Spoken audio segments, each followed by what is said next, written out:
Bismillah, Assalamualaikum warahmatullahi wabarakatuh. Waalaikumsalam warahmatullahi wabarakatuh. Alhamdulillahi ala ihsani wa syukurulahu ala taufiqihi wa amtinani. Asyhadu alla ilaha illallah wahdahu la syarikalah. Ta'ziman li sya'nih wa asyhadu anna Muhammadan abduhu wa rasuluhu adai ila ridwani. Allahumma sholli alaihi wa ala alihi wa sahbihi ala ihwani.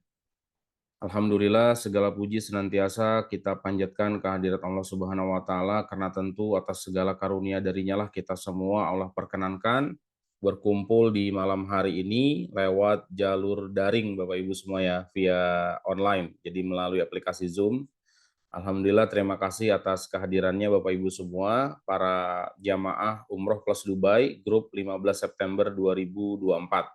Salawat serta salam tak lupa kita haturkan kepada junjungan alam Nabi kita Muhammad Sallallahu Alaihi Wasallam beserta para keluarga beliau tanpa terkecuali, kemudian para sahabat beliau tanpa terkecuali, dan semoga kita semua termasuk pengikut beliau yang Allah karuniai kelak di hari akhir dengan syafaatul usma. Amin, Allahumma amin.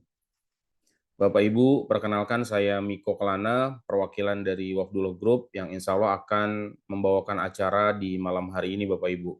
Jadi sebagaimana diundangan oleh admin di WA Group, bahwa malam hari ini kita akan melaksanakan manasik online Bapak Ibu.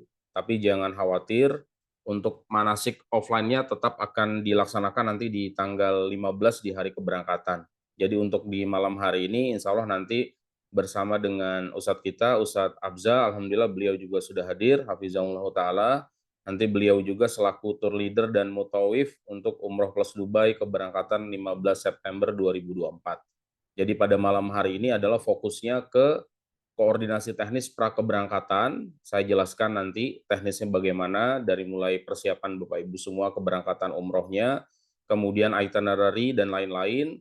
Nah, kemudian nanti di sesi akhir Ustadz Abza akan menyampaikan pramanasik. Jadi nanti pramanasik Ustadz Abza akan menyampaikan sebagai awalan, kemudian nanti manasiknya akan dilaksanakan di tanggal 15. Nanti saya jelaskan juga teknis detail terkait manasiknya. Jadi izinkan saya menyampaikan paparan terkait teknis prakeberangkatan Umroh Plus Dubai Grup 15 September 2024 kepada para jamaah semua, Bapak Ibu, tamu-tamu Allah yang mulia.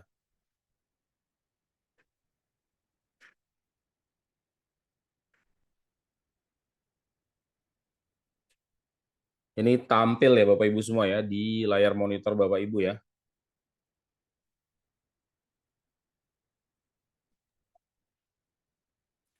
Baik, saya mulai dengan rekomendasi bawaan Bapak Ibu. Jadi di sini ada rekomendasi bawaan untuk keberangkatan umroh Bapak Ibu di tanggal 15 September 2024 mendatang. Jadi di sini sekedar rekomendasi, tidak harus sama persis, namun bisa menjadi referensi. Karena kadang ya bisa saja luput, namanya perjalanan jauh, kadang persiapan persiapan sudah matang pun kadang-kadang bisa lupa. Jadi kami berikan rekomendasi kepada Bapak Ibu semua. Nanti di sini file ini juga nanti akan kami share, insya Allah besok admin kami akan men-share, kemudian video kita malam ini juga akan di-share kembali sebagai arsip dan mengingatkan kalau ada yang tidak hadir di malam hari ini. Jadi saya mulai untuk laki-laki baju koko atau gamis untuk sholat ya. Di sini perempuan dan laki-laki, yang perempuannya baju gamis wanita atau kerudung panjang, di sini 2 sampai dengan 5 setel. Kemudian laki-laki kalau memang mau bawa sarung, 1 setel insya Allah cukup. Yang perempuan mau kena juga 1 setel saja insya Allah cukup. Kemudian kaos untuk tidur atau istirahat 2 sampai 5 setel. Kemudian untuk umroh ini kan untuk laki-laki disediakan kain ihram dari kami ya. Jadi kain ihram 2 helai, atas dan bawah itu nanti mohon disiapkan. Satu setel yang dari kami insya Allah cukup. Kemudian untuk perempuan juga sama, pakaian umroh untuk perempuan tidak ada aturan khusus ya, jadi warnanya juga bebas, kemudian catatannya adalah menutup aurat. Jadi menutup aurat itu tidak menerawang, bahannya tebal, boleh warnanya putih, boleh warnanya hitam, warna hijau, atau lain-lain silahkan digunakan. Kemudian untuk jaket atau sweater usahakan bawalah 1 setel, kadang di masjid dingin ya, AC Masjid Nabawi, Masjidil Haram dingin, di bis, di pesawat juga mungkin bisa dimanfaatkan. Kemudian handuk mandi. Handuk mandi untuk yang mengambil paket silver, usahakan bawalah prepare satu saja handuk kalau terjadi keterlambatan. Karena hotel-hotel bintang 3 dan bintang 4 di Mekah dan Madinah, terkadang dinamikanya ya karena namanya jamaah banyak ya yang menginap di hotel, kadang mereka juga dari hospitality-nya, pelayanan amenities-nya suka terlambat. Itu yang kadang dihadapi oleh kami juga, dan makanya pesan dari kami, usahakan kalau yang paket silver kalau mau bawa satu saja handuk sebagai sebagai apa ya, backup kalau misalkan nanti handuk dari pihak hotel agak telat. Untuk yang ngambil paket platinum sejauh ini sih kami belum pernah mengalami amenities itu telat ya, seperti handuk dan lain-lain itu aman insya Allah. Tapi kalau yang paket silver beberapa kali kami mengalami telatnya handuk. Jadi mohon nanti bisa disiapkan bagi jamaah yang mengambil paket silver. Kemudian di sini ada pakaian dalam, celana dalam, itu ya bisa disiapkan minimal 6 setel lah ya satu jamaah. Kemudian kami saran kalau misalkan mau menghemat bawaan bisa menggunakan disposable underwear. Jadi celana dalam yang sekali pakai. Jadi bisa dipakai seharian, malamnya ganti ketika mau tidur, lebih bersih dan itu cukup sekali pakai. Jadi pakai sekali dibuang setelah itu. Itu praktis juga dan bisa dibeli di Superindo, di Tip Top atau di Indomaret dan Alfamart juga ada untuk yang disposable underwear. Kemudian perawatan wajah dan tubuh itu juga bisa disesuaikan ya Bapak Ibu semua dengan kebutuhan masing-masing seperti pelembab, body lotion, lotion kulit kering, seperti itu ya. Sikat gigi, pasta gigi, kalau pasta gigi mungkin aman, sikat gigi bawalah untuk perjalanan, namanya perjalanan total kan 10 hari ya. Jadi usahakan dibawa, nggak usah terlalu banyak tapi secukupnya saja. Kemudian saya lanjut lagi Bapak Ibu, ini poin yang ke-10 ini juga penting, obat-obatan dan produk kesehatan ya. Perjalanan 10 hari, perjalanan jauh, lelah dan lain-lain, ya disiapkanlah suplemen-suplemen kesehatan, tolak angin, minyak angin, obat-obat flu, obat-obat batuk seperti itu. Silahkan disiapkan, jangan sampai lupa. Masker juga kalau mau disiapkan itu lebih baik lagi karena peringatan internasional juga terkait cacar monyet ya Bapak Ibu semua, sekarang ini sedang ada endemi juga cacar monyet, jadi produk-produk kesehatan, ikhtiar-ikhtiar kesehatan silahkan disiapkan. Kemudian pesan kami bagi Bapak Ibu jamaah yang memiliki keperluan obat-obatan khas itu juga jangan dilupakan, seperti misalkan obat kolesterol, obat darah tinggi, seperti itu ya, obat di gula, diabetes, asam urat, itu mohon mulai bisa disiapkan dari sekarang, jangan sampai dilupakan. Kemudian di sini ada nomor 11 ini kaos kaki, kalau bawa Bapak satu saja insya Allah mencukupi. Di sini sarannya 2 sampai 3 setel. Kalau perempuan usahakan semua aktivitasnya menggunakan kaos kaki karena kaki itu bagian dari aurat yang perlu ditutup ya, wajib ditutup. Kemudian poin 12 kacamata hitam juga boleh disiapkan karena ada beberapa aktivitas luar ya, City Tour Dubai, kemudian juga nanti ada City Tour Madinah, ada City Tour Mekah, ada City Tour Taif. Nah, sifatnya di luar, matahari biasanya masih cenderung terik di bulan September, boleh disiapkan. Kemudian di sini ada 13 ini alat cukur ya, alat cukur, gunting kecil, gunting kuku, atau silet yang seperti itu yang tajam-tajam, ini disimpannya di bagasi besar, jangan dibawa ke dalam kabin. Jadi jangan dibawa ke dalam kabin pesawat. Kenapa? Karena nanti biasanya pemeriksaan X-ray ini bisa kena ya, jadi disita, jadi tidak boleh dibawa. Jadi disimpannya di bagasi besar. Kemudian charger handphone ini aman, boleh di bagasi besar atau di kabin pesawat, tidak ada masalah. Yang ke-15 ini yang menjadi catatan dan perlu menjadi perhatian.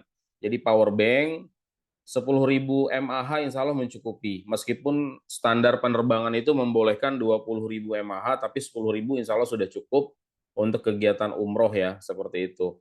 Ini wajib dibawa ke dalam pesawat, jadi jangan disimpan di bagasi besar. Jadi power bank disimpan di kabin, di dalam pesawat, ditaruhlah di tas masing-masing. Kemudian yang tajam-tajam ini ditaruhnya di bagasi besar. Seperti itu ya Bapak Ibu semua. Kemudian 16 Al-Quran kecil kalau mau dibawa silahkan atau mencukupi dengan menggunakan handphone masing-masing, menggunakan aplikasi handphone insya Allah sudah mencukupi. 17 ini opsional saja ya Bapak Ibu ya. Kalau September ini suhunya sudah nggak terlalu terik, jadi botol semprotan kosong ini nggak dibawa pun insya Allah nggak ada masalah. Biasanya dimanfaatkan untuk kalau kering banget di musim-musim bulan Juli ya, itu kalau suhunya tinggi, nah bisa untuk nyemprot wajah lah kalau ada kegiatan-kegiatan luar seperti itu. Kemudian 18 payung juga ini opsional saja, boleh dibawa boleh tidak. Dan yang terakhir 19 colokan stop kontak kaki 3 kedua. Ini kalau mau dibawa ya bisa memudahkan Bapak Ibu. Kenapa? Karena colokan di Saudi Arabia itu umumnya kaki 3 semua. Nah, sedangkan colokan kita stop kontaknya kaki 2. Jadi kalau mau dipersiapkan, insya Allah memudahkan kegiatan Bapak Ibu ketika berada di kamar hotel ya, seperti itu. Itu tadi adalah terkait rekomendasi bawaan. Kemudian selanjutnya adalah manasik umroh offline-nya. Jadi nanti Bapak Ibu semua di tanggal 15 September hari Ahad ya, itu merupakan hari keberangkatan Bapak Ibu semua. Kita kan flight-nya sore ya Bapak Ibu ya, pesawatnya itu sore. Nah, kita berkumpul dulu jam 10 pagi. Jadi jam 10 pagi Bapak Ibu semua berkumpul di Hotel Swiss Bell Inn Airport ya. Jadi Hotel Swiss Bell Inn Airport ini lokasinya sudah di area bandara. Posisinya di Rawabokor. Perjalanan dari hotel ke bandara kurang lebih 5 menitan lah ya. 5 menitan, nanti perjalanannya bersama-sama Bapak Ibu menggunakan shuttle bus dari Hotel Swiss Bell Inn. Nah, jadi nanti Hotel Swiss Bell Inn yang mengatur keberangkatan Bapak Ibu semua setelah selesai manasik, insya Allah sekitar jam 14 lah ya, jam 14 atau maksimum itu jam 14.30, selesai manasik Bapak Ibu semua menuju bandara nanti bersama-sama. Namun nanti biasanya koper Bapak Ibu lebih dulu. Jadi Bapak Ibu manasik, Bapak Ibu belum selesai manasik, koper sudah dibawa oleh tim. Seperti itu agendanya Bapak Ibu ya. Nanti alamatnya akan kami share kembali di grup WA, jadi admin kami akan men-share kembali undangannya juga, kemudian juga nanti share location-nya juga, atau Bapak Ibu bisa simpan QR Code ini, nanti bisa langsung di-scan, otomatis mengarah ke Google Maps Hotel Swiss Bell Inn Airport. Kemudian dress code-nya Bapak Ibu di tanggal 15 usahakan sudah mengenakan seragam batik dari kami. Jadi kan kami menyediakan bahan batik, nah itu nanti dikenakannya, dipakainya mulai dari kegiatan manasik sudah dipakai. Seperti itu. Kemudian saya lanjut ke bagasi Bapak Ibu. Jadi bagasi Bapak Ibu itu kan dapat 2 koper dari kami ya, ada koper besar, kemudian ada koper kecil. Nah, koper besar itu 24 inch, koper kecilnya itu 20 inch ya, yang terbaru, bukan 18. Kalau yang sebelumnya memang 18 inch. Ini mohon nanti Bapak Ibu bantu beri nama, pakai label saja. Beri nama ini untuk memudahkan nanti tim handling kami di bandara. Jadi kami akan memberikan tag bagasi tambahan dari travel, dari Wafdullah Group, memberikan bagasi tambahan, kemudian Bapak Ibu untuk memudahkan tim beri nama sesuai nama di paspor. Kalau yang sudah ada di kopernya diberi nama oleh kami, nggak perlu beri nama lagi, insya Allah tidak ada masalah. Tapi yang masih polos, tidak ada nama, usahakan beri nama sesuai nama Bapak Ibu semua di paspor. Saya lanjut Bapak Ibu. Berikutnya adalah terkait aturan bagasi dan kabin ya Bapak Ibu. Ini mohon diperhatikan. Jadi untuk pesawat Emirates itu jumlah bagasinya adalah 30 kilo. Jadi 30 kilo itu total bagasi Bapak Ibu. Kemudian bawaan kabin yang boleh dibawa ke dalam pesawat itu totalnya maksimum 7 kilo. Jadi bawaan kabin itu koper yang dibawa ke kabin itu ditimbang biasanya oleh pihak maskapai Emirates. Kalau lebih dari 7 kilo nanti harus dikeluarkan. Kemudian ini juga perlu menjadi perhatian. Koper kabin yang boleh dibawa ke atas itu hanya 50% saja. Jadi kalau misalkan ada yang suami istri berangkat, kami sarankan koper kabinnya yang dibawa ke dalam pesawat itu hanya satu saja. Jadi jangan lebih dari satu. Kenapa? Karena nanti kalau total semuanya bawa koper kabin, khawatir nanti nggak kebagian jatah 50%-nya. Yang membatasi ini siapa? Yang membatasi ini pihak maskapai. Dan ini sering terjadi hanya di Soekarno-Hatta saja. Jadi kalau misalkan nanti dari Saudi, insya Allah itu aman ya. Saudi tidak memberlakukan aturan ini. Tapi kalau nanti penuh, di Saudi itu biasanya otomatis yang kabin itu juga akan diberhenti ketika mau masuk pintu pesawat. Jadi kalau koper kabin itu dalam kondisi dikonfirmasi oleh pramugari dan pramugara sudah full dan tidak bisa menambah koper kabin, biasanya nanti dicegat di depan pintu pesawat. Jadi koper kabin yang dibawa ke dalam akhirnya tetap ditaruhnya di bagasi. Itu kalau dari Saudi Arabia ke Jakarta. Tapi kalau dari Jakarta itu pihak handling sudah dibatasi oleh pihak maskapai. Jadi handling kami dibatasi hanya boleh membawa koper kabin itu sebanyak 50%. Agar lancar, yang pasangan, suami istri atau bawa anak, kalau misalkan berdua, koper kabinnya satu saja. Sisanya boleh ditaruh di goodie bag, tank-tank itu, atau pakai backpack ya, seperti itu. Kemudian, yang menjadi catatan adalah untuk jamaah laki-laki ya. Jamaah laki-laki ini karena perjalanan nanti dari Dubai menuju Arab Saudi, itu Bapak Ibu semua jamaah itu kan akan melafazkan niat umrohnya di dalam pesawat. Nah, jadi yang laki-laki ini kan harus berganti kain ihram. Jadi usahakan kain ihramnya itu jangan ditaruh di koper besar ya, seperti itu. Jadi kain ihram bawa ke kabin, baik menggunakan koper kabin atau tas. Jadi boleh pakai tas backpack seperti itu atau tas goodie bag, isinya koper kabin. Kemudian yang perlu menjadi perhatian adalah bagasi besar ini Bapak Ibu, bagasi besar itu tidak turun di Dubai. Jadi yang turun di Dubai itu apa? Bawaan kita masing-masing saja. Jadi kalau misalkan ada Bapak Ibu yang kopernya dua-duanya di bagasi, berarti nanti di Dubai itu tidak turun. Jadi yang di bagasi yang turun tuh hanya orang saja. Nah, berarti kalau ada bawaan salinan, mau nggak mau itu harus disimpan di tas masing-masing. Jadi boleh disimpan di koper kabin atau di tas masing-masing. Misalkan ada yang pakai tas selempang, sling bag itu boleh ditaruh di sana atau pakai backpack itu untuk menyimpan salinan ketika untuk city tour Dubai-nya. Itu yang menjadi catatan ya. Jadi mohon perhatiannya bahwa koper besar Bapak Ibu itu nanti tidak turun di Dubai. Jadi langsung turunnya nanti di Jeddah untuk koper besarnya. Tapi kalau koper yang dibawa masing-masing ke kabin atau tas yang masing dibawa ke kabin itu insya Allah aman. Karena itu kan dipegang oleh Bapak Ibu masing-masing. Seperti itu.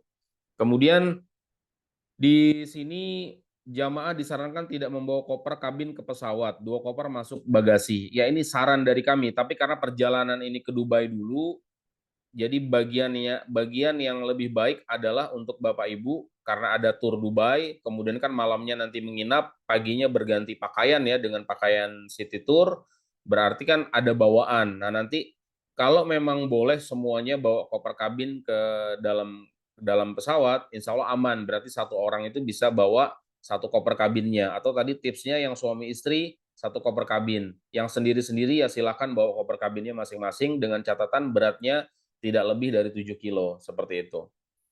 Kemudian selama program bagasi jamaah akan difasilitasi oleh tim handling, kecuali bawaan kabin ke pesawat. Jadi di Soekarno-Hatta ada handling kami yang mengatur untuk counter check-in.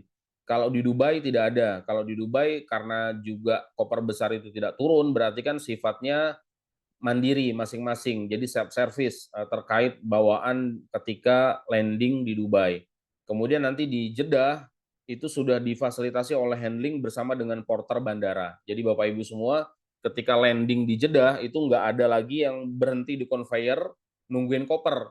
Jadi berhenti di conveyor hanya untuk berkumpul saja. Berhenti di conveyor, kumpul, semuanya sudah komplit, langsung keluar Bapak Ibu. Nanti yang standby satu orang. Siapa yang standby satu orang? Ada tour leader. Nanti Ustadz Abza yang standby untuk mengkonfirmasi ke porter bandara bahwa koper Bapak Ibu semua sudah komplit. Nah, sementara Bapak Ibu langsung keluar saja dari bandara mengikuti alur pintu keluar bandara Jeddah, Arab Saudi. Nanti sudah disambut oleh tim kami di Jeddah. Nah, nanti Ustadz Abza terakhir mengkonfirmasi terkait bawaan Bapak Ibu. Jadi bawaan Bapak Ibu udah komplit, Ustadz Abza langsung menuju bis. Jadi seperti itu gambarannya. Kemudian di Saudi Arabia nanti ada juga terkait penjelasan handlingnya, nanti kami berikan gambaran. Nah, ini yang berwarna merah di bawah, ini tadi sudah saya sampaikan di awal. Jadi yang tajam-tajam masuk bagasi besar, kemudian tambahannya adalah cairan itu lebih dari 100 ml wajib di koper bagasi. Jadi wajib di koper besar. Tapi kalau masih 100 ml boleh. Jadi misalkan ada obat, itu 100 ml mau dibawa ke dalam pesawat, silahkan. Kalau misalkan itu urgent, insya Allah nggak ada masalah. Tapi asal tidak lebih dari 100 ml. Yang terakhir, power bank, seperti yang tadi sudah saya sampaikan, wajib dibawa ke dalam pesawat, jangan sampai tertinggal di koper yang besar. Karena nanti akan merepotkan Bapak Ibu ketika boarding, yang lain masuk pesawat, Bapak Ibu yang tertinggal power bank di koper besar, harus kembali ke gate conveyor-nya seperti itu. Jadi itu jangan sampai dilupakan. Nanti kami ingatkan kembali ketika manasik di tanggal 15 di pagi harinya insya Allah. Ini tadi sudah saya sampaikan. Nah, kemudian ini yang juga perlu menjadi perhatian.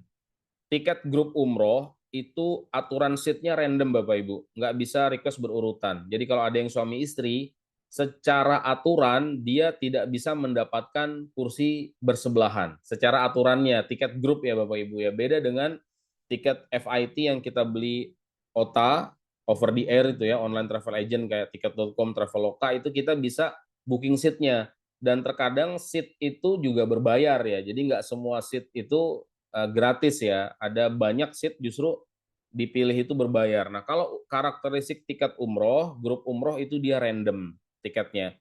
Tapi kalau dari Jakarta, kami upayakan nanti bersama tim handling untuk melakukan blocking seat. Nah, kalau blocking seat ini kelebihannya adalah nanti Bapak Ibu itu bisa berdekatan. Nah, jadi meskipun seatnya random, karena berdekatan, jadi nanti bisa tukar-tukaran ketika posisinya sudah duduk. Teknisnya gimana? Teknisnya Bapak Ibu ketika sudah dapat boarding pass, jangan pusing-pusing mikirin, oh ini boarding pass, saya sama istri saya terpisah. Duduk dulu aja di dalam pesawat. Nah, ketika nanti sudah rapi, pramugari-pramugara itu sudah beres semua, nah nanti Bapak Ibu bisa konfirmasi istri saya di mana, suami saya di mana, bisa bertukaran. Dan pesan dari kami untuk Bapak Ibu prioritaskan yang pasangan-pasangan kalau di dalam pesawat ya. Jadi dalam pesawat prioritaskan yang pasangan-pasangan. Misalkan yang suami istri, usahakan suaminya, istrinya sebelahnya suaminya. Nah, Bapak Ibu geser yang sendiri-sendiri ya, seperti itu. Atau kalau yang keluarga perempuan-perempuan semua, kalau memang nggak bisa dapat berdekatan, insya Allah kan nggak jadi masalah. Nanti yang penting kita satu grup sama-sama, seperti itu. Kemudian ketika kepulangan dari Jeddah ya Bapak Ibu, kalau kepulangan dari Jeddah ini juga nanti check-in-nya mandiri Bapak Ibu. Meskipun nanti akan dibantu oleh handling kami, tapi dia mandiri check-in-nya sama seperti di Jakarta juga untuk Emirates mandiri, tapi tetap dibantu oleh handling kami. Insya Allah bisa difasilitasi juga blocking seat-nya nanti dari Jakarta insya Allah. Ini gambaran proses handling di Soekarno-Hatta, seperti ini nanti akan ada tim yang membantu Bapak Ibu semua. Kemudian ini handling di Arab Saudi, prosesnya seperti ini. Jadi nanti Bapak Ibu semua tinggal menunggu saja di depan kamar. Insya Allah tim kami nanti yang akan mendistribusikan terkait koper Bapak Ibu. Namun di sini yang menjadi catatan adalah perlu waktu ya Bapak Ibu. Jangan, nah, biasanya umumnya Bapak Ibu lebih dulu masuk kamar daripada koper. Nah, koper proses distribusi nanti oleh tim handling kami. Insya Allah tim handling udah terbiasa melakukan ini. Tapi tetap catatannya adalah mereka tetap memerlukan waktu untuk mensortir koper Bapak Ibu sesuai room list yang sudah kami buat dari Jakarta. Itu yang harus diperhatikan oleh Bapak Ibu semua. Nah, kemudian baik itu Bapak Ibu ya. Jadi terkait proses persiapan keberangkatan, kemudian bawaan-bawaan, bagasi dan kabin tadi mohon bisa diperhatikan. Nanti saya izinkan bertanya setelah ini. Nah, selanjutnya saya sampaikan terkait itinerary umroh Bapak Ibu. Nah, jadi hari pertama mulai dari hari Ahad ya, hari Minggu 15 September 2024, pagi harinya Bapak Ibu semua itu akan manasik dulu di Swiss Berlin Airport. Jadi di sesi nanti hari Ahad itu tidak ada lagi pembahasan teknis. Jadi pembahasan teknisnya by Zoom saja, lebih praktis. Nanti di hari H Bapak Ibu semua persiapannya lebih ke bekal ibadahnya, seperti itu. Jadi meskipun Bapak Ibu jalan-jalan dulu ke Dubai, ya kami bekali dulu nih manasiknya. Khawatir ada yang lupa atau apa, nanti Ustadz Abza akan mengingatkan terkait rukun umroh, wajib umroh, sunahnya umroh. Kemudian Bapak Ibu nanti bisa bertanya terkait seputar ibadah umroh itu bagaimana, nanti bisa ditanyakan langsung di hari H. Disiapkan saja pertanyaan dari hari ini, mulai dibaca buku saku umroh yang kami siapkan ke Bapak Ibu, mulai dibaca dari hari ini, Kemudian jika ada pertanyaan terkait bab ibadah nanti bisa ditanyakan di hari Ahad di pagi harinya, insya Allah seperti itu. Nah, kemudian agendanya di hari Ahad itu manasik jam 10 pagi menuju bandara, insya Allah jam 14 siang ya, maksimum jam 14.30 kita menuju bandara. Kemudian di bandara apa prosesnya? Di bandara itu nanti Bapak Ibu tetap harus profiling, check-in counter masing-masing, meskipun dibantu nanti oleh handling kami, karena untuk maskapai internasional, selain Garuda Indonesia dan Saudi Airlines, itu para penumpang diminta profiling mandiri, seperti itu aturannya. Beda dengan tiket Saudi Airlines dan Garuda Indonesia dan Lion Group, itu bisa diwakili by group prosesnya. Meskipun boarding pass-nya harus petugas yang menyerahkan. Tapi kalau Emirates semuanya petugas dari maskapai yang memfasilitasi, namun nanti tetap kami bantu bersama tim handling. Kemudian insya Allah Bapak Ibu semua akan take off menuju Dubai menggunakan Emirates Airlines, kodenya EK357G pukul 17.40. Jadi 17.40 ini take off-nya, boarding-nya berarti jam 4.16 ya, jam 16.40. Boarding-nya itu 1 jam sebelum keberangkatan. Kemudian Bapak Ibu semua insya Allah tiba di Dubai ini jam 22.40. Nah, proses di Dubai ini nanti kan hanya imigrasi saja. Bagasi kan tidak ada. Kenapa? Karena koper Bapak Ibu tidak turun. Jadi di Dubai tidak ada proses ke conveyor. Jadi semua Bapak Ibu semua nanti setelah imigrasi, bawaan Bapak Ibu bawa masing-masing, kemudian ada guide lokal nanti di luar bandara. Nah, guide lokalnya nanti 1 orang yang akan mendampingi Bapak Ibu untuk ke hotel, seperti itu. Jadi Bapak Ibu ke hotel istirahat dulu ya. Nah, jadi Bapak Ibu ke hotel istirahat, nah, kemudian menginap 1 malam berarti. Nah, jadi di pagi harinya nanti baru persiapan. Nah, persiapan untuk city tour Dubai. Kemudian di Dubai Bapak Ibu semua akan city tour, ada beberapa destinasi city tournya di sini, Photostop Burj Al Arab, Jumeirah Beach, Dubai Marina, kemudian Photostop Atlantis The Palm Hotel. Nah, kemudian selesai city tour Bapak Ibu makan siang nanti lunch box, kemudian Bapak Ibu akan diantar ke airport ya Bapak Ibu semua. Nah, transfer ke airport ini harusnya di hari kedua Bapak Ibu nih. Untuk yang modern city tour nih, mohon maaf ya Bapak Ibu, ini admin bikin itinerary-nya sedikit keliru. Jadi proses yang modern tour Dubai ini Bapak Ibu posisinya sudah di hari kedua ya Bapak Ibu ya. Nah, jadi kemudian setelah city tour Bapak Ibu semua akan menuju Jeddah menggunakan Emirates Airlines. Ini kodenya, kode flightnya EK803G, jamnya jam 15.40 waktu Dubai. Kemudian tiba di Jeddah jam 18 malam waktu Arab Saudi. Kemudian kalau di Jeddah prosesnya Bapak Ibu yang perlu diperhatikan adalah proses turun dari pesawat, kemudian imigrasi Bapak Ibu kumpul di conveyor, tapi bukan untuk ngangkut koper catatannya ya. Jadi kumpul di conveyor menunggu semua jamaah komplit. Jadi semua jamaah komplit 100%.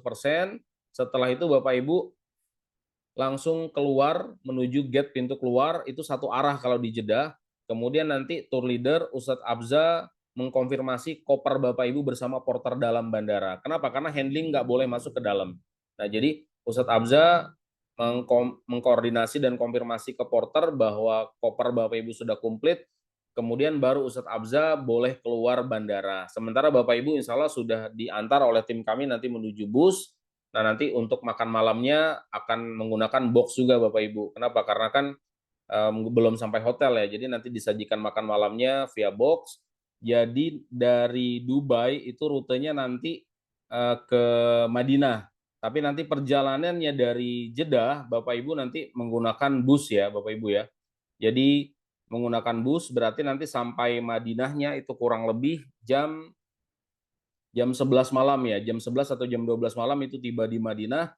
Hari kedua ini Bapak Ibu insya Allah tiba di Madinah, insya Allah jam 11 atau jam 12 malam, check-in hotel, kemudian istirahat, kemudian nanti mulai aktivitas ibadahnya mungkin subuh nanti ya, atau yang mau langsung sholat malam di Masjid Nabawi, insya Allah sudah bisa. Kenapa? Karena kalau Masjid Nabawi itu rutenya lebih mudah dijangkau, perhotelan juga gampang akses ke Masjid Nabawi, insya Allah nggak akan nyasar. Seperti itu gambarannya. Nah, kemudian Bapak Ibu, Itu kegiatan Bapak Ibu hari pertama, hari kedua. Saya lanjut ke hari ketiga, ini di Madinah ya Bapak Ibu ya. Madinah ini city tour dalam. City tour dalam ini beberapa destinasinya adalah makam Baqi, kemudian ada beberapa masjid di sana, ada Masjid Gomamah, ada Masjid Abu Bakar, ada Masjid Ali, ada Masjid Umar. Kemudian nanti Bapak Ibu semua city tour ke sana, Ustadz Abza akan menyampaikan siroh, sejarah siroh terkait destinasi-destinasi tersebut. Kemudian terakhir nanti ada destinasi Sakifah Bani Saidah. Catatannya adalah city tour dalam ini Bapak Ibu, jadi ziarah dalam ini jalan kaki Bapak Ibu ya, bukan naik bus. Kenapa? Karena dia adanya di area gate Masjid Nabawi. Kemudian terkait jadwal raudoh Bapak Ibu, jadwal raudoh nanti kami rilis di grup. Jadi kalau sekarang ini jadwal raudohnya belum dirilis, nanti jadwal raudoh itu dirilis di grup, jadwalnya kapan, dan kita tidak bisa request. Jadi nanti yang mengatur terkait jadwal raudoh adalah muasasah visa kami. Jadi ketika sampai di Madinah ini tanggal 16, insya Allah biasanya mereka akan mengatur di tanggal 17 itu biasanya diatur, tapi karena belum rilis, saya belum bisa sampaikan jadwalnya. Nanti insya Allah di grup Ustadz Abza akan menyampaikan kapan jadwal raudoh laki-laki dan kapan jadwal raudoh perempuan. Raudoh laki-laki bersama Ustadz Abza, raudoh perempuan nanti bersama Mutawifah. Insya Allah ada yang mendampingi yang ibu-ibunya ya, seperti itu. Kemudian hari keempat, Bapak Ibu, ini kegiatan bebas. Jadi kalau kegiatan bebas ini tidak ada kegiatan yang sifatnya bersama-sama. Kemudian berarti Bapak Ibu bisa istirahat kalau memang capek atau memperbanyak ibadah di Masjid Nabawi. Kemudian hari kelimanya, Bapak Ibu semua akan city tour kota Madinah. Jadi city tour kota Madinah ini city tour luar, Bapak Ibu, menggunakan bus. Beberapa destinasi city tour kota Madinah itu seperti Masjid Kuba, kemudian Kebun Kurma, ada Jabal Uhud, kemudian nanti ada Masjid Kiblatain, tapi Masjid Kiblatain ini tidak berhenti, jadi dia hanya jalan saja. Ada Masjid Kiblatain, ada Masjid Hondak. Nanti Ustadz Abza, tour leader, dan Mutaib sekaligus menyampaikan terkait sejarah dan siroh beberapa destinasi penting di kota Madinah.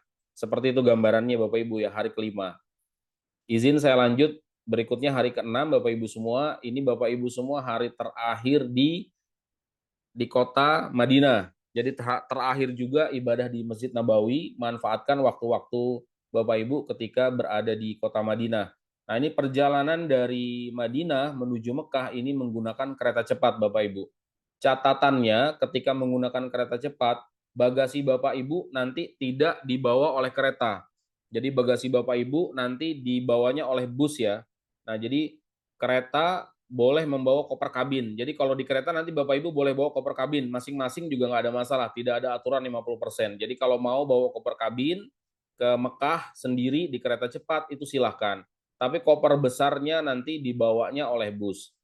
Nah, kemudian yang perlu menjadi catatan adalah koper besar biasanya ada delay, jedanya bisa 2 jam ya, bisa 1 jam paling cepat, 2 jam paling lama, koper besarnya baru standby di depan kamar masing-masing. Kenapa? Karena ada jeda. Kalau pakai kereta cepat itu perjalanan hanya 2,5 jam saja, namun yang kereta itu bisa, yang bus maksud saya, yang bus itu bisa 6 jam kalau dari Madinah ke Mekah.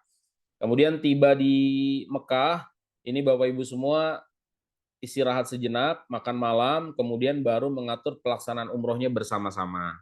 Nah, kemudian selesai pelaksanaan umroh, istirahat Bapak Ibu, besoknya di hari Sabtu ya, di hari Sabtu itu Bapak Ibu semua kegiatan bebas, jadi tidak ada kegiatan yang sifatnya sama-sama.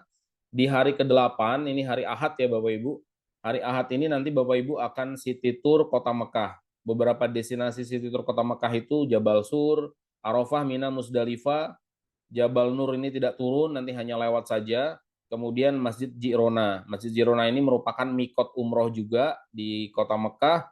Bagi yang mau melaksanakan badal umroh, nanti kami persilahkan bisa mampir untuk mikot umroh di Masjid Jirona seperti itu. Jadi pulang dari city tour mampir ke Masjid Jirona untuk melaksanakan niat umroh keduanya sebagai badal umroh untuk orang tua yang sudah meninggal atau keluarga yang sudah meninggal diperkenankan.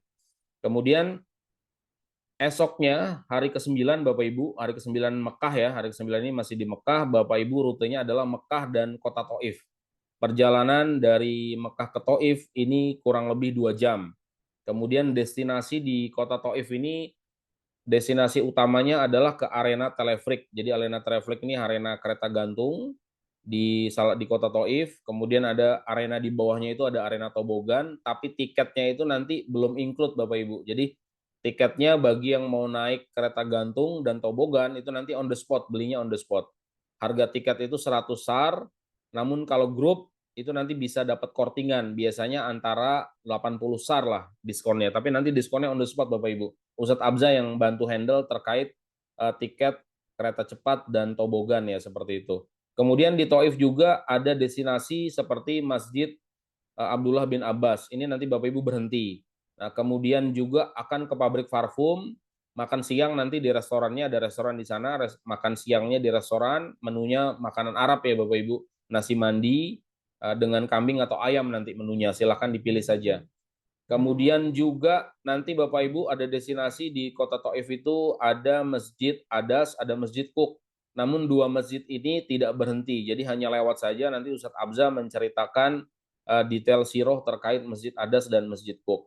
Kemudian destinasi terakhir di Kota Taif adalah Mikot Umroh di Kornul Mananzil. Jika memang tenaganya masih kuat, kalau misalkan di hari ke-9 itu mau melaksanakan badal umroh lagi, misalkan yang badal umroh yang City Tour Mekahnya untuk ayahnya yang sudah meninggal, kemudian yang di hari ke-9 ketika City Tour Taif, mikot umroh lagi di Kornul Manazil untuk badal umroh ibunya misalnya sudah meninggal, itu diperkenankan. Tapi dengan catatan kalau memang tenaganya kuat, kalau memang terlalu capek, lelah, ya berarti tidak perlu diambil karena ini bagian dari yang dibolehkan saja Bapak Ibu. Nanti Ustadz Abza bisa menjelaskan terkait hal itu. Kemudian kembali ke Mekah, ini bisa jadi Bapak Ibu baru sampai Mekah antara Maghrib atau Isya lah sampai di Mekah kembali ya. Seperti itu gambarannya. Kemudian di hari ke-10 Bapak Ibu, ini Bapak Ibu semua akan check out kota Mekah. Kemudian Bapak Ibu semua akan karena jadwal check outnya tetap jam 12 siang. Nah, di sela-sela malam harinya itu Bapak Ibu butuh istirahat, nanti Bapak Ibu akan transit di Villa Jeddah Bapak Ibu. Jadi Villa Jeddah ini merupakan villa transit bagi jamaah-jamaah yang flightnya pagi hari. Jadi nanti Bapak Ibu semua akan kami antarkan ke Villa Transit semuanya, jadi satu rombongan istirahat di sana, makan malam di sana, istirahat di sana bisa tidur sejenak daripada istirahatnya di bandara nggak nyaman, kami sewakan Villa Transit untuk Bapak Ibu semua istirahat. Nah, kemudian nanti baru menuju Bandara King Abdul Aziz Jeddah itu mungkin antara jam 12 malam atau jam 1 dini hari ya, seperti itu gambarannya. Kemudian Bapak Ibu semua terbangnya dari Jeddah menuju Dubai itu nanti jam 4 pagi waktu Arab Saudi. Kemudian tiba di Dubai insya Allah sekitar jam 7.55 waktu Dubai. Kemudian terbang lagi ke Jakarta menggunakan pesawat Emirates EK358G. Kalau yang tadi dari Jeddah ke Dubai EK802. Kalau yang ini dari Dubai ke Jakarta itu menggunakan Emirates EK358G. Pesawatnya lebih besar daripada pesawat yang ke Dubai. Jam 10.50 take off dari Dubai. Kemudian Bapak Ibu semua insya Allah akan tiba di Soekarno-Hatta jam 22.15 WIB. Jadi jam 10.15 malam hari Bapak Ibu semua insya Allah akan landing di Soekarno-Hatta. Seperti itu gambaran itinerary Bapak Ibu dari hari pertama sampai hari ke-11 di hari Rabu ya, hari Rabu 25 September 2024. Insya Allah jam 11 malam, jam 10 malam, Bapak Ibu semua akan tiba di Soekarno-Hatta. Baik, tadi itinerary Bapak Ibu, mudah-mudahan jelas. Nanti kalau ada yang kurang bisa ditanyakan. Catatan Bapak Ibu terkait paspor, kalau di Dubai, paspor Bapak Ibu dipegang masing-masing. Jadi mohon nanti ketika pembagian paspor di bandara, jadi paspor Bapak Ibu nanti akan dibagikan kembali di Bandara Soekarno-Hatta bersamaan dengan boarding pass, dijaga baik-baik paspor tersebut, karena selama perjalanan Bapak Ibu sendiri yang akan memegang paspor tersebut. Ketika di Arab Saudi, jadi ketika nanti di perjalanan di Madinah, Ustadz Abza akan mengumpulkan paspor Bapak Ibu, jadi paspor akan disimpan di kami Bapak Ibu ketika di Arab Saudi. Kemudian baru dikembalikan lagi paspor tersebut ketika nanti perjalanan dari Mekah ke Jeddah ya. dibagikan di dalam bis atau nanti bisa ketika di Bandara Jedahnya dibagikan oleh tour leader. Kemudian catatannya adalah untuk identitas Bapak Ibu selama di Madinah dan Mekah nanti menggunakan identitas tambahan yaitu ID card resmi Siskopatuh. Jadi ID card resmi ini yang diberikan oleh Kementerian Agama Republik Indonesia untuk jamaah umroh asal Indonesia. Jadi itu catatannya Bapak Ibu ya. Jadi selama di Saudi Arabia menggunakan ID card yang kami pakai. Terutama bagi jamaah yang tidak, mohon maaf, tidak menggunakan data internet gitu ya, atau yang sepuh usianya, ini wajib menggunakan ID card ketika aktivitas di luar ruangan, ke masjid atau belanja di sekitar hotel, banyak toko, wajib ID card-nya selalu dipakai agar kalau terjadi sesuatu misalkan lupa pulang ke hotel, nanti bisa minta tolong sama saudara-saudara kita jamaah Indonesia dari sana, bisa minta tolong hubungi WA tour leadernya atau Ustadz Abza di sana, nanti ada di baliknya itu ada nomor tour leadernya, bisa kontak posisi saya di mana. Seperti itu ya Bapak Ibu ya. Baik Bapak Ibu, saya lanjut ke perakiraan cuaca. Nah, ini perakiraan cuaca Bapak Ibu. Dubai malam hari 29 derajat Celcius, siang harinya 39 derajat Celcius. Di Madinah ini mirip berarti ya. Dubai, Madinah, Mekah mirip antara 38 sampai 40 siang hari, malamnya sekitar 28 sampai 29 derajat Celcius. Ya nggak terlalu panas Bapak Ibu. Suhu ini meskipun lebih panas dari Indonesia, untuk orang Arab ini suhu ini sudah turun dibandingkan kemarin musim haji bisa di 47 sampai 57 derajat. Baik, saya lanjut Bapak Ibu. Nah, ini bagian yang terpenting, kadang jamaah umroh suka nanya hotelnya apa, hotelnya apa. Nah, ini kami sampaikan Bapak Ibu di sesi malam ini untuk paket yang silver ya Bapak Ibu ya. Untuk paket yang silver, Hotel Madinahnya Durats Al Iman, Hotel Mekahnya Nada Deava. Insya Allah ini sesuai brosur berarti ya. Kemudian yang platinum, Hotel Madinahnya Frontaiba, kemudian Mekahnya Swiss Al Maqam. Nah, ini ada acuan Bapak Ibu Google Maps untuk Hotel Silver Durats Al Iman. Ini jalan kaki estimasi 3 sampai 5 menit Bapak Ibu dari lobi hotel ke pelataran. Jadi dekat insya Allah, meskipun pakai silver tapi ke pelataran Masjid Nabawi ini pintunya nanti pintu gate 26 yang lebih mudah diakses ya. Jadi dari lobi ke gate 326 ini 3 sampai 5 menit tergantung ritme jalan kakinya. Tapi jalan kaki santai aja Bapak Ibu karena kalau Madinah jalannya datar insya Allah.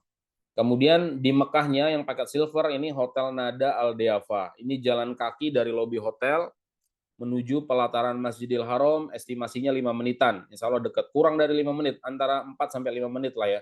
Nggak lebih dari 5 menit dia. Jadi insya Allah juga dekat untuk Hotel Nada Al Deava.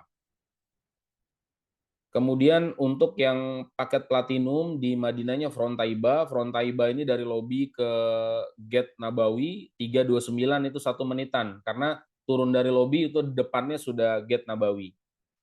Kemudian untuk Hotel Mekah paket platinum Swiss Hotel Al Maqam ini berada di Zamzam Tower. Zamzam Tower ini posisinya sudah di depan pelataran. Ya tapi ada akses lift nanti, akses lift ke lantai berapa. Insya Allah hotel ini hotel paling dekat ring 1, sudah aksesnya sudah ke pelataran Masjidil Haram. Baik, itu Bapak Ibu tadi akomodasi Bapak Ibu paket yang silver maupun paket platinum. Saya izin ilustrasikan proses kepulangan Bapak Ibu. Nah, jadi insya Allah ini hari Rabu tadi ya, jadi hari Rabu tanggal 25 September 2024. Insya Allah Bapak Ibu sampai di Soekarno-Hatta ini jam 22.15. Kemudian prosesnya di sana Bapak Ibu nanti imigrasi, bea cukai, kemudian nanti akan ada tambahan 1 formulir lagi Bapak Ibu. Nanti kami informasikan di grup ketika kepulangan.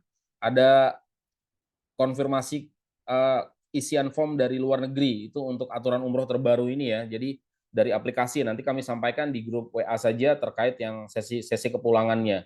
Nah, kemudian Bapak Ibu semua nanti nggak perlu handle ke conveyor, jadi akan ada tim yang menghandle bagasi Bapak Ibu, jamaah langsung keluar menuju gate exit umroh. Nah, jadi gate exit umroh itu nanti akan ada launch umroh, Bapak Ibu semua bisa menunggu di sana sejenak sambil menunggu proses bagasi selesai.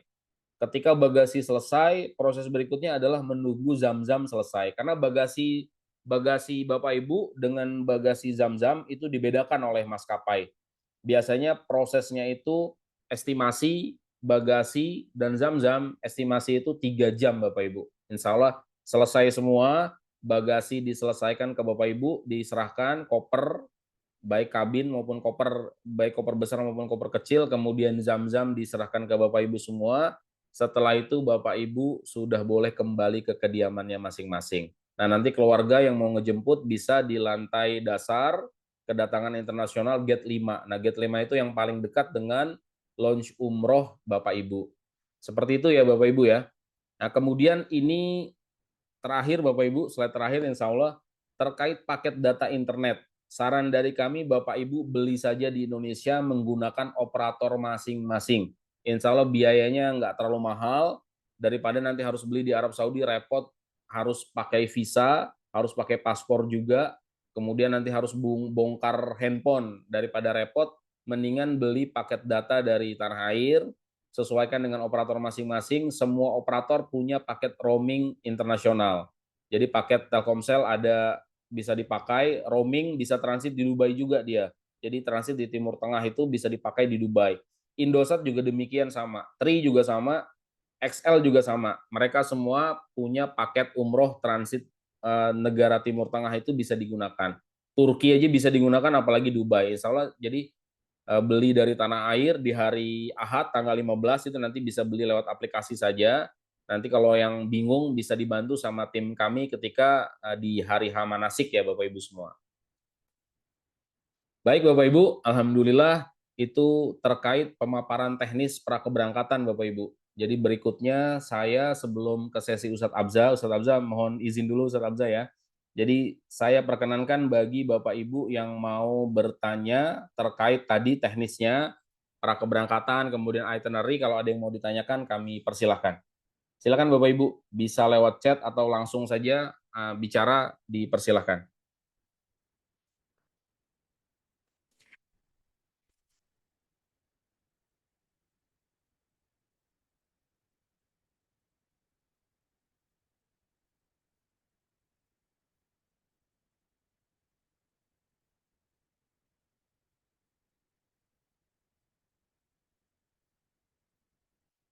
Berarti jelas ini ya. Oh, ini ada yang tanya ya. Alhamdulillah di chat nih. Izin tanya untuk mikotnya di mana? Bagi laki-laki. Nah, ini Bapak Ibu, Bapak-bapak dan Ibu-ibu semua, untuk mikot umrohnya karena dari Madinah kan rutenya, bukan langsung ke Jeddah. Jadi Bapak Ibu dari Madinah mikotnya insya Allah nanti bisa mikot di Bir Ali, di Zulhulaifa. Insya Allah Wafdullah itu selalu mengambil tiket kereta cepatnya sore. Jadi nanti bisa mampir ke Zulhulaifa dulu. Cuma nanti itu kan hari Jumat ya Bapak Ibu ya. Itu hari Jumat, nanti perlu disepakati dengan Ustadz Abza saja secara teknis, apakah nanti masih keburu sholat di Masjid Nabawi, atau kalau memang nggak keburu, nggak ada masalah Bapak Ibu, karena Bapak Ibu kan safar itu nanti Ustadz Abza bisa jelaskan, bisa ngambil rukhsah keringanan, jadi nggak sholat Jumat, jadi bisa sholat zuhur dengan asar saja.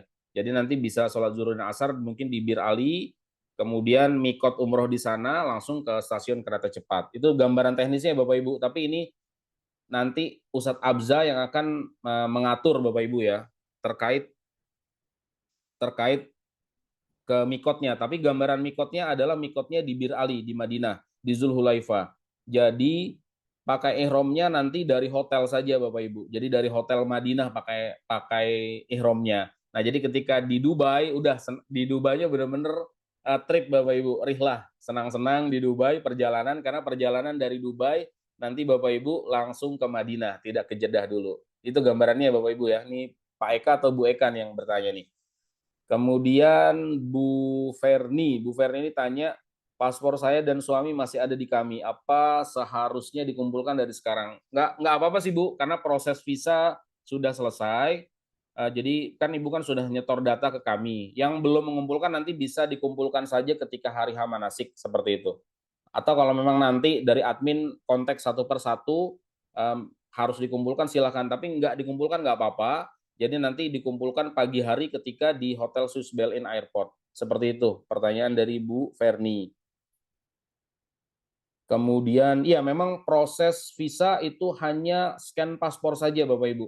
Visa Dubai itu yang dibutuhkan scan paspor saja, kemudian dengan foto Bapak Ibu. visa umroh juga sama, itu yang dibutuhkan hanya scan paspor saja. Kami meminta paspor untuk jaga-jaga dan untuk memudahkan kami juga. Kenapa? Karena kadang proses visa itu suka gagal. Ketika gagal kami harus membawa paspor fisiknya. Jadi makanya kami travel lebih aman kalau memang jamaah nggak kemana-mana, paspor dikumpulkan itu lebih memudahkan kami. Itu gambarannya. Nah, kemudian di sini pakai ihramnya ketika check out dari Hotel Madinah. Betul Bu Eka. Jadi pakai ihramnya untuk yang bapak-bapak pakai kain ihramnya ketika check out Hotel Madinah. Yang ibu-ibu udah bisa berganti pakaian yang memang mau dipakai untuk umroh seperti itu.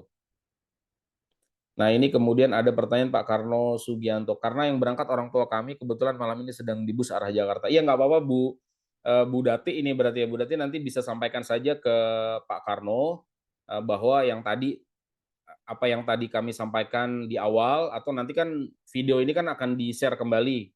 Nanti bisa simak lagi. Jadi besok ketika udah sampai di Pamulang, Bapak bisa nyimak video yang saya sampaikan sebagai bekal juga agar Bapak juga tahu gambaran perjalanannya seperti apa. Seperti itu ya, Pak Karno Sugianto.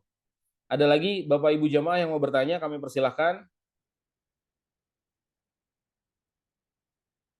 Sebelum nanti saya berikan ke Ustadz Abza untuk menyampaikan pramanasik kepada para jamaah semua.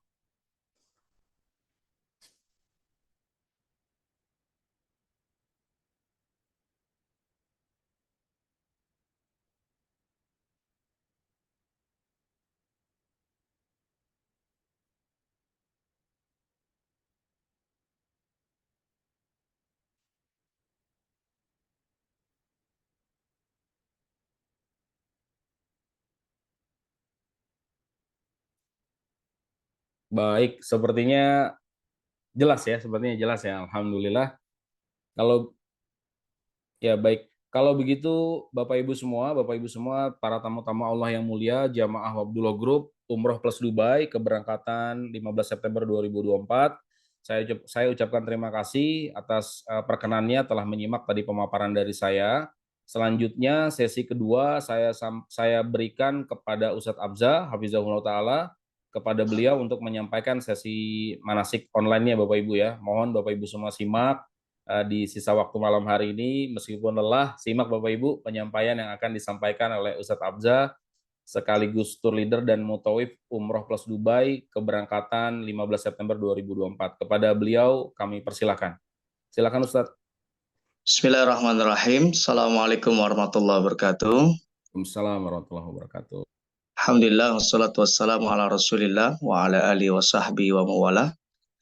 Terima kasih atas waktunya Mas Miko, dan kepada seluruh jamaah kami ucapkan selamat datang dan selamat bergabung di perjalanan ibadah umroh yang insya Allah akan kita laksanakan di tanggal 15, yang insya Allah dalam hitungan hari, tinggal menghitung beberapa hari lagi ya. Mudah-mudahan ibadah umrah kita diberikan kemudahan dan kelancaran dari Allah Subhanahu wa taala. Amin ya rabbal alamin.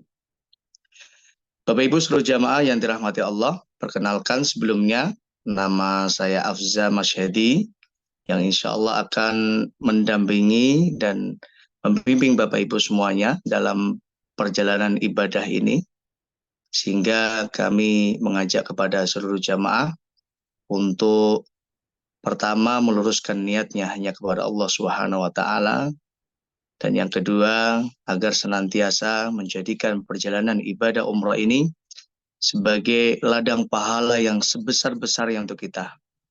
Kenapa? Karena seorang musafir merupakan seorang yang dalam kondisi dicintai Allah. Ketika ia berdoa, doa-doanya akan diijabah Allah. Dan ketika ia melakukan ibadah dan amal soleh, maka insya Allah nilai ibadah dan amal solehnya menjadi pahala yang besar insya Allah Subhanahu wa taala. Bapak Ibu seluruh jamaah rahimani wa rahimakumullah, mempersingkat waktu ya, karena juga sudah cukup malam. Jam berapa ini? 8:30 ya. Insya Allah ibadah umrah yang akan kita laksanakan ini tentunya adalah ibadah umrah yang kami yakin Bapak Ibu sudah menanti-nanti ya. Sudah mendaftar jauh-jauh hari. Tentu kita ingin ibadah umrah kita ini menjadi ibadah umrah yang berkualitas. Ibadah umrah yang bernilai pahala, ibadah umrah yang makbulah, diterima Allah Subhanahu wa taala. Sehingga ketika kita ingin ibadah kita diterima Allah, maka kita harus berupaya, berusaha sebisa mungkin dan semampu kita agar ibadah umrah yang kita lakukan sesuai dengan apa yang telah diperintahkan Allah Subhanahu wa taala. Oleh karena itu para ulama memberikan nasihat kepada kita semua, ketika kita ingin ibadah kita diterima Allah, ada 2 syarat yang harus kita penuhi. Yang pertama adalah syaratnya adalah harus ikhlas. Tidak ada tujuan yang lain semata-mata hanya untuk mencari ridha Allah Subhanahu wa taala. Tidak ada tujuan yang lain kecuali hanya untuk agar ibadah kita diterima Allah. Nah, ini ada niat yang harus selalu kita luruskan. Niatkan ibadah ini hanya untuk mengharap ridha Allah Subhanahu wa taala. Kemudian yang kedua, jika kita ingin ibadah kita diterima Allah Subhanahu wa taala, maka para ulama menasihatkan kepada kita, hendaknya ibadah yang kita lakukan senantiasa bermutaba'ah kepada Nabi kita Rasulullah SAW. Apa itu bermutaba'ah? Bermutaba'ah adalah mencontoh, mengikuti, meneladani sesuai dengan apa yang dicontohkan oleh Rasulullah SAW. Kalau di dalam kita bekerja di sebuah instansi, ya di perusahaan atau apapun, pasti di dalam pekerjaan itu ada SOP-nya. Ada aturan-aturan, ada ketentuan-ketentuan yang harus kita taati. Sehingga ketika kita bekerja di sebuah perusahaan tersebut, maka kita harus terikat dengan SOP yang telah ditentukan. Kita tidak boleh bekerja sesuai dengan keinginan kita, sesuai dengan kemauan kita sendiri, tapi kita harus melakukannya semuanya sesuai dengan SOP yang telah ditetapkan. Nah, ini adalah contoh yang sangat sederhana. Kalau di dalam bekerja, dalam urusan dunia saja, kita melakukan sesuatu harus sesuai dengan SOP-nya, harus sesuai dengan aturan yang telah ditetapkan, agar pekerjaan kita diterima, laporan kita diterima, apalagi dalam urusan beribadah kepada Allah Subhanahu wa ta'ala. Maka di dalam beribadah kepada Allah pun ada SOP yang telah ditetapkan. Dan siapa yang menetapkan? Tidak lain adalah Allah Subhanahu wa ta'ala. Allah Subhanahu wa ta'ala yang mengatur tata cara dalam ibadah yang akan kita lakukan. Dan telah dicontohkan, disampaikan, dan diajarkan oleh Nabi SAW.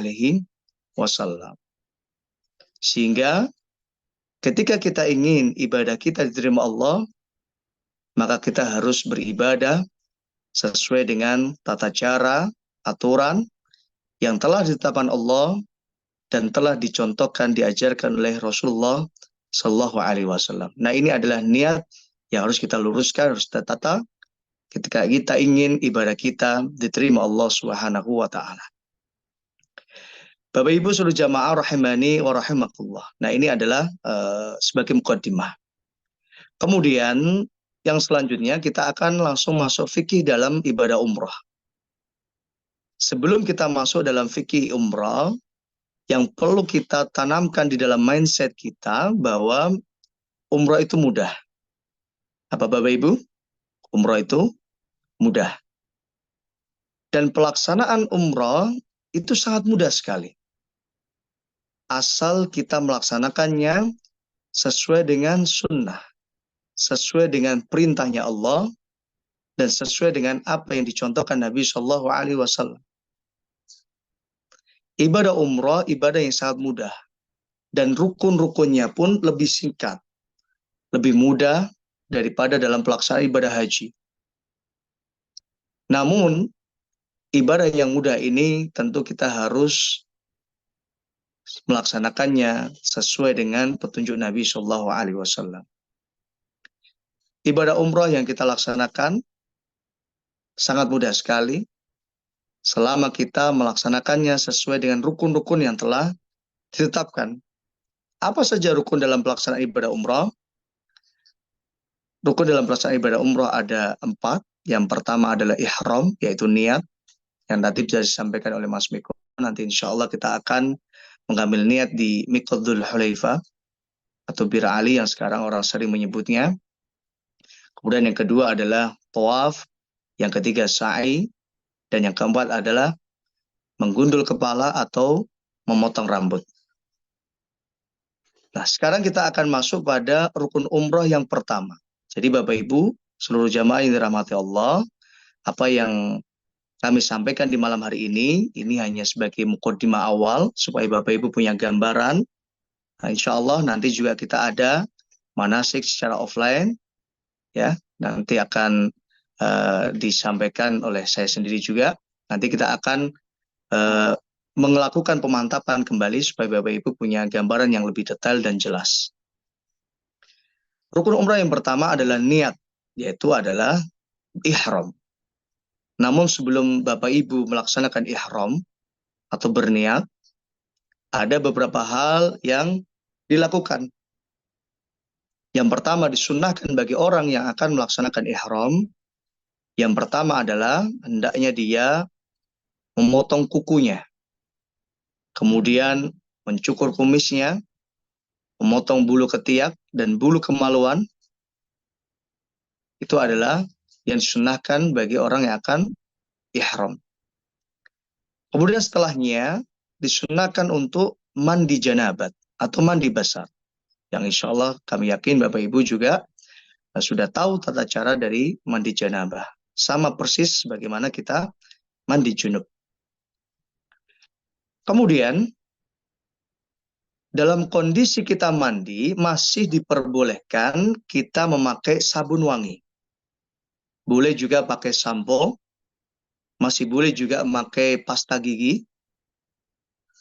Selama kita belum berniat, maka semua ini masih boleh dilakukan.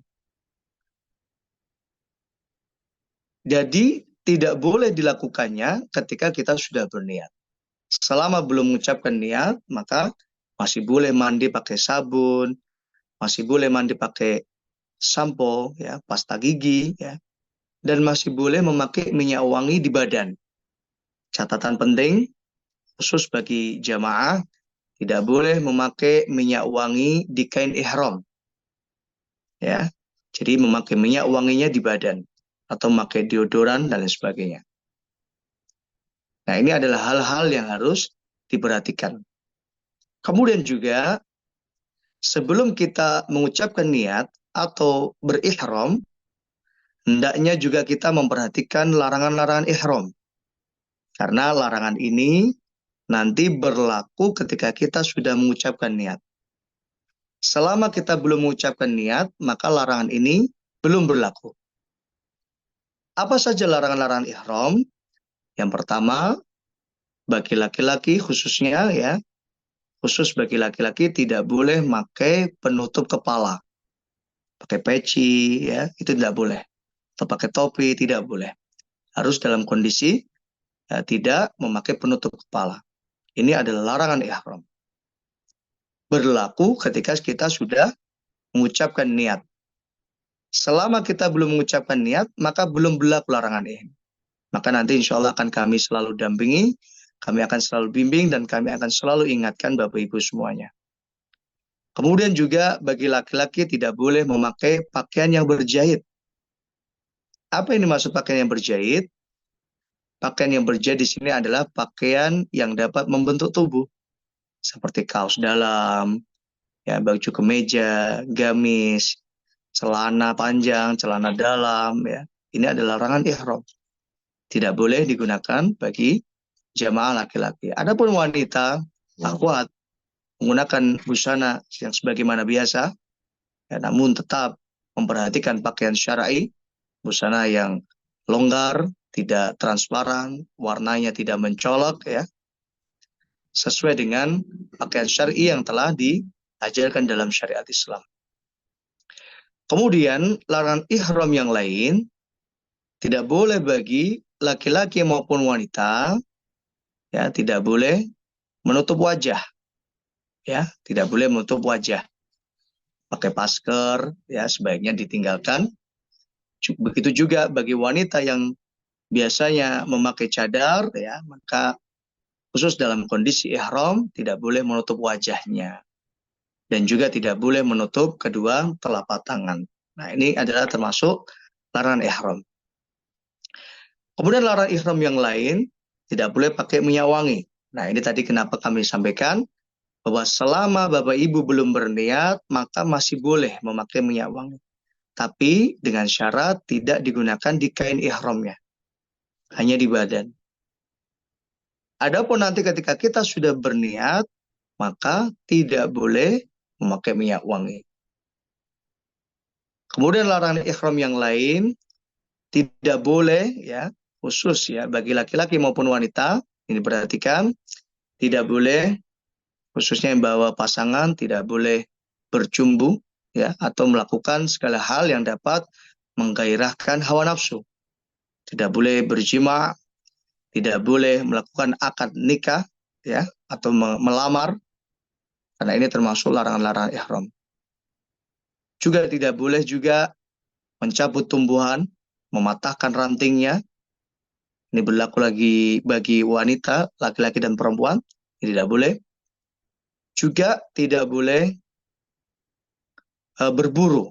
Dan insya Allah kami pastikan jamaah kita tidak ada yang berburu, ya. Karena berburu ini adalah termasuk ujian yang berat bagi para sahabat radhiyallahu taala anhum dalam kondisi perjalanan yang panjang dengan perbekalan yang terbatas, ya, sehingga Allah berikan ujian di dalam perjalanan, menemukan binatang buruan dalam kondisi perut lapar, ya. Maka ini ujian bagi sahabat radhiyallahu taala anhum. Maka kami insya Allah pastikan bahwa jamaah wafdullah tidak akan lapar di dalam perjalanan. Sebelum berangkat kita juga akan makan terlebih dahulu. Dalam perjalanan pun nanti Bapak Ibu akan dibekali snack, ya, yang bisa dinikmati dalam perjalanan. Sehingga insya Allah tidak ada kemungkinan Bapak Ibu untuk melakukan perburuan. Bapak Ibu seluruh jamaah rahimani wa rahimakumullah. Nah, ini adalah larangan ihram yang perlu kita perhatikan. Dan larangan ini berlaku ketika kita sudah mengucapkan niat. Selama kita belum mengucapkan niat, maka belum berlaku semua larangan ini.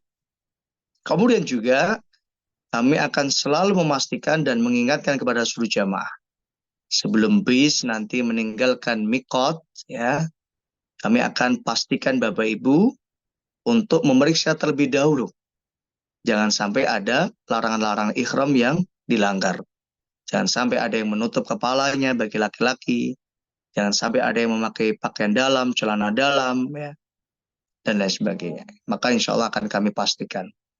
Kemudian setelah seluruh jamaah memastikan tidak ada larangan ihram yang dilanggar, barulah nanti kita akan mulai berniat. Ya, niatnya sangat mudah sekali. Ya, bagi orang yang melaksanakan ibadah umrah, niatnya mengucapkan labbaik Allahumma umratan. Saya ulangi lagi, niatnya kita mengucapkan labbaik Allahumma umratan. Saya ulangi terakhir kali, niatnya mengucapkan labbaik Allahumma umratan. Yang artinya aku penuhi panggilanmu ya Allah, umratan untuk melaksanakan ibadah umrah. Nah, ini insya Allah akan kami dampingi, kami bimbing selalu. Insya Allah Bapak Ibu tidak usah khawatir untuk tidak bisa mengucapkan niatnya. Kemudian bagi jamaah yang mungkin dalam perjalanan ibadah umroh ini berumroh untuk diniatkan orang lain, untuk orang tuanya, ya, maka bisa menambah dengan mengucapkan disebutkan orang yang akan diumrohkan. Contoh, labbaik Allahumma umratan an siapa yang akan diumrohkan. Jadi ada tambahan kalimat an siapa yang akan diumrohkan nanti. Misal labbaik Allahumma umratan an Ismail. Nah, seperti itu. Nah, ini adalah bagi yang mereka mengumrohkan orang lain. Kemudian juga kami sampaikan kepada seluruh jamaah, khususnya bagi jamaah yang ada risiko tinggi, khawatir dalam perjalanan nanti ada penghalang sehingga tidak bisa melanjutkan ibadah umrohnya. Khususnya jamaah yang usia lanjut atau yang sudah tua, atau juga bagi jamaah wanita yang dikhawatirkan dalam perjalanan umrohnya kondisi haid, ya, baru berada di Bir Ali atau baru berangkat meninggalkan Bir Ali, Dzul Hulaifah, misal haid. Maka dalam kondisi jamaah yang memiliki resiko tinggi, kami sarankan, ya, dan insya Allah nanti kami akan selalu bimbing juga untuk mengucapkan tambahan niat dengan membaca doa Allahumma mahilli haitsu habastani. Allahumma, ya Allah, mahilli, tempat tahallulku, haitsu habastani, di mana engkau menahanku. Tertahan dalam kondisi sakit atau tertahan dalam kondisi haid. Maka saat itu jugalah ia dalam kondisi sudah tahallul dan tidak ada lagi kewajiban baginya untuk melanjutkan ibadah umrohnya, dan setelah dianggap dalam syariat bahwa umrohnya telah sempurna. Dan ini adalah termasuk rukhsah, keringanan dari Allah Subhanahu wa ta'ala. Nah, ini adalah rukun umrah yang pertama, yaitu niat. Diniatkan, diucapkan, ya, di Bir Ali atau di Hulaifah, dan nanti insya Allah akan kami bimbing selalu seluruh jamaah. Kemudian, seluruh jamaah yang dirahmati Allah, kita masuk pada rukun umrah yang kedua. Rukun umrah yang kedua adalah tawaf. Ya. Dan tawaf ini dimulai ketika kita, ya, mendekati Hajar Aswad atau mendekati Ka'bah. Nah, ketika kita mendekati Ka'bah, saat itu pula kita menghentikan ucapan talbiyah. Maka nanti setelah berniat, Bapak Ibu seluruh jamaah memperbanyak talbiyah. Jadi talbiyah dimulai setelah berniat, yang laki-laki dengan suara yang keras, yang akhwat, yang ibu-ibu dengan suara yang lirih. Nah, talbiyah ini terus diulang-ulang, dibaca, ya. Sampai kapan? Sampai ketika kita sudah lihat Ka'bah. Nah, nanti kalau sudah lihat Ka'bah, nah barulah nanti kita akan mulai melaksanakan tawaf, yaitu umrah, rukun umrah yang kedua. Namun sebelum kita melaksanakan tawaf, disunnahkan bagi jamaah laki-laki untuk ittiba. Ittiba itu adalah membuka lengan yang sebelah kanan. Ya, posisi Ka'bah ada sebelah kiri kita, maka lengan yang kanan nanti, yang khusus laki-laki, nanti dibuka. Insya Allah nanti prakteknya akan kami ajarkan kepada seluruh jamaah. Kemudian juga disunnahkan bagi laki-laki untuk lari di 3 putaran yang pertama, itu pun jika memungkinkan. Namun jika tidak memungkinkan, maka nanti kita akan jalan sebagaimana biasa. Maka rukun umrah yang kedua adalah tawaf, dan tawaf dimulai dari Hajar Aswad dan berakhir di Hajar Aswad. Ya, dimulai dari Hajar Aswad dan berakhir di Hajar Aswad. Secara umum, tidak ada doa khusus ketika pelaksanaan tawaf. Tidak ada bacaan khusus, kecuali hanya ketika kita sejajar dengan rukun Hajar Aswad, kita mengucapkan Bismillahi Allahu Akbar.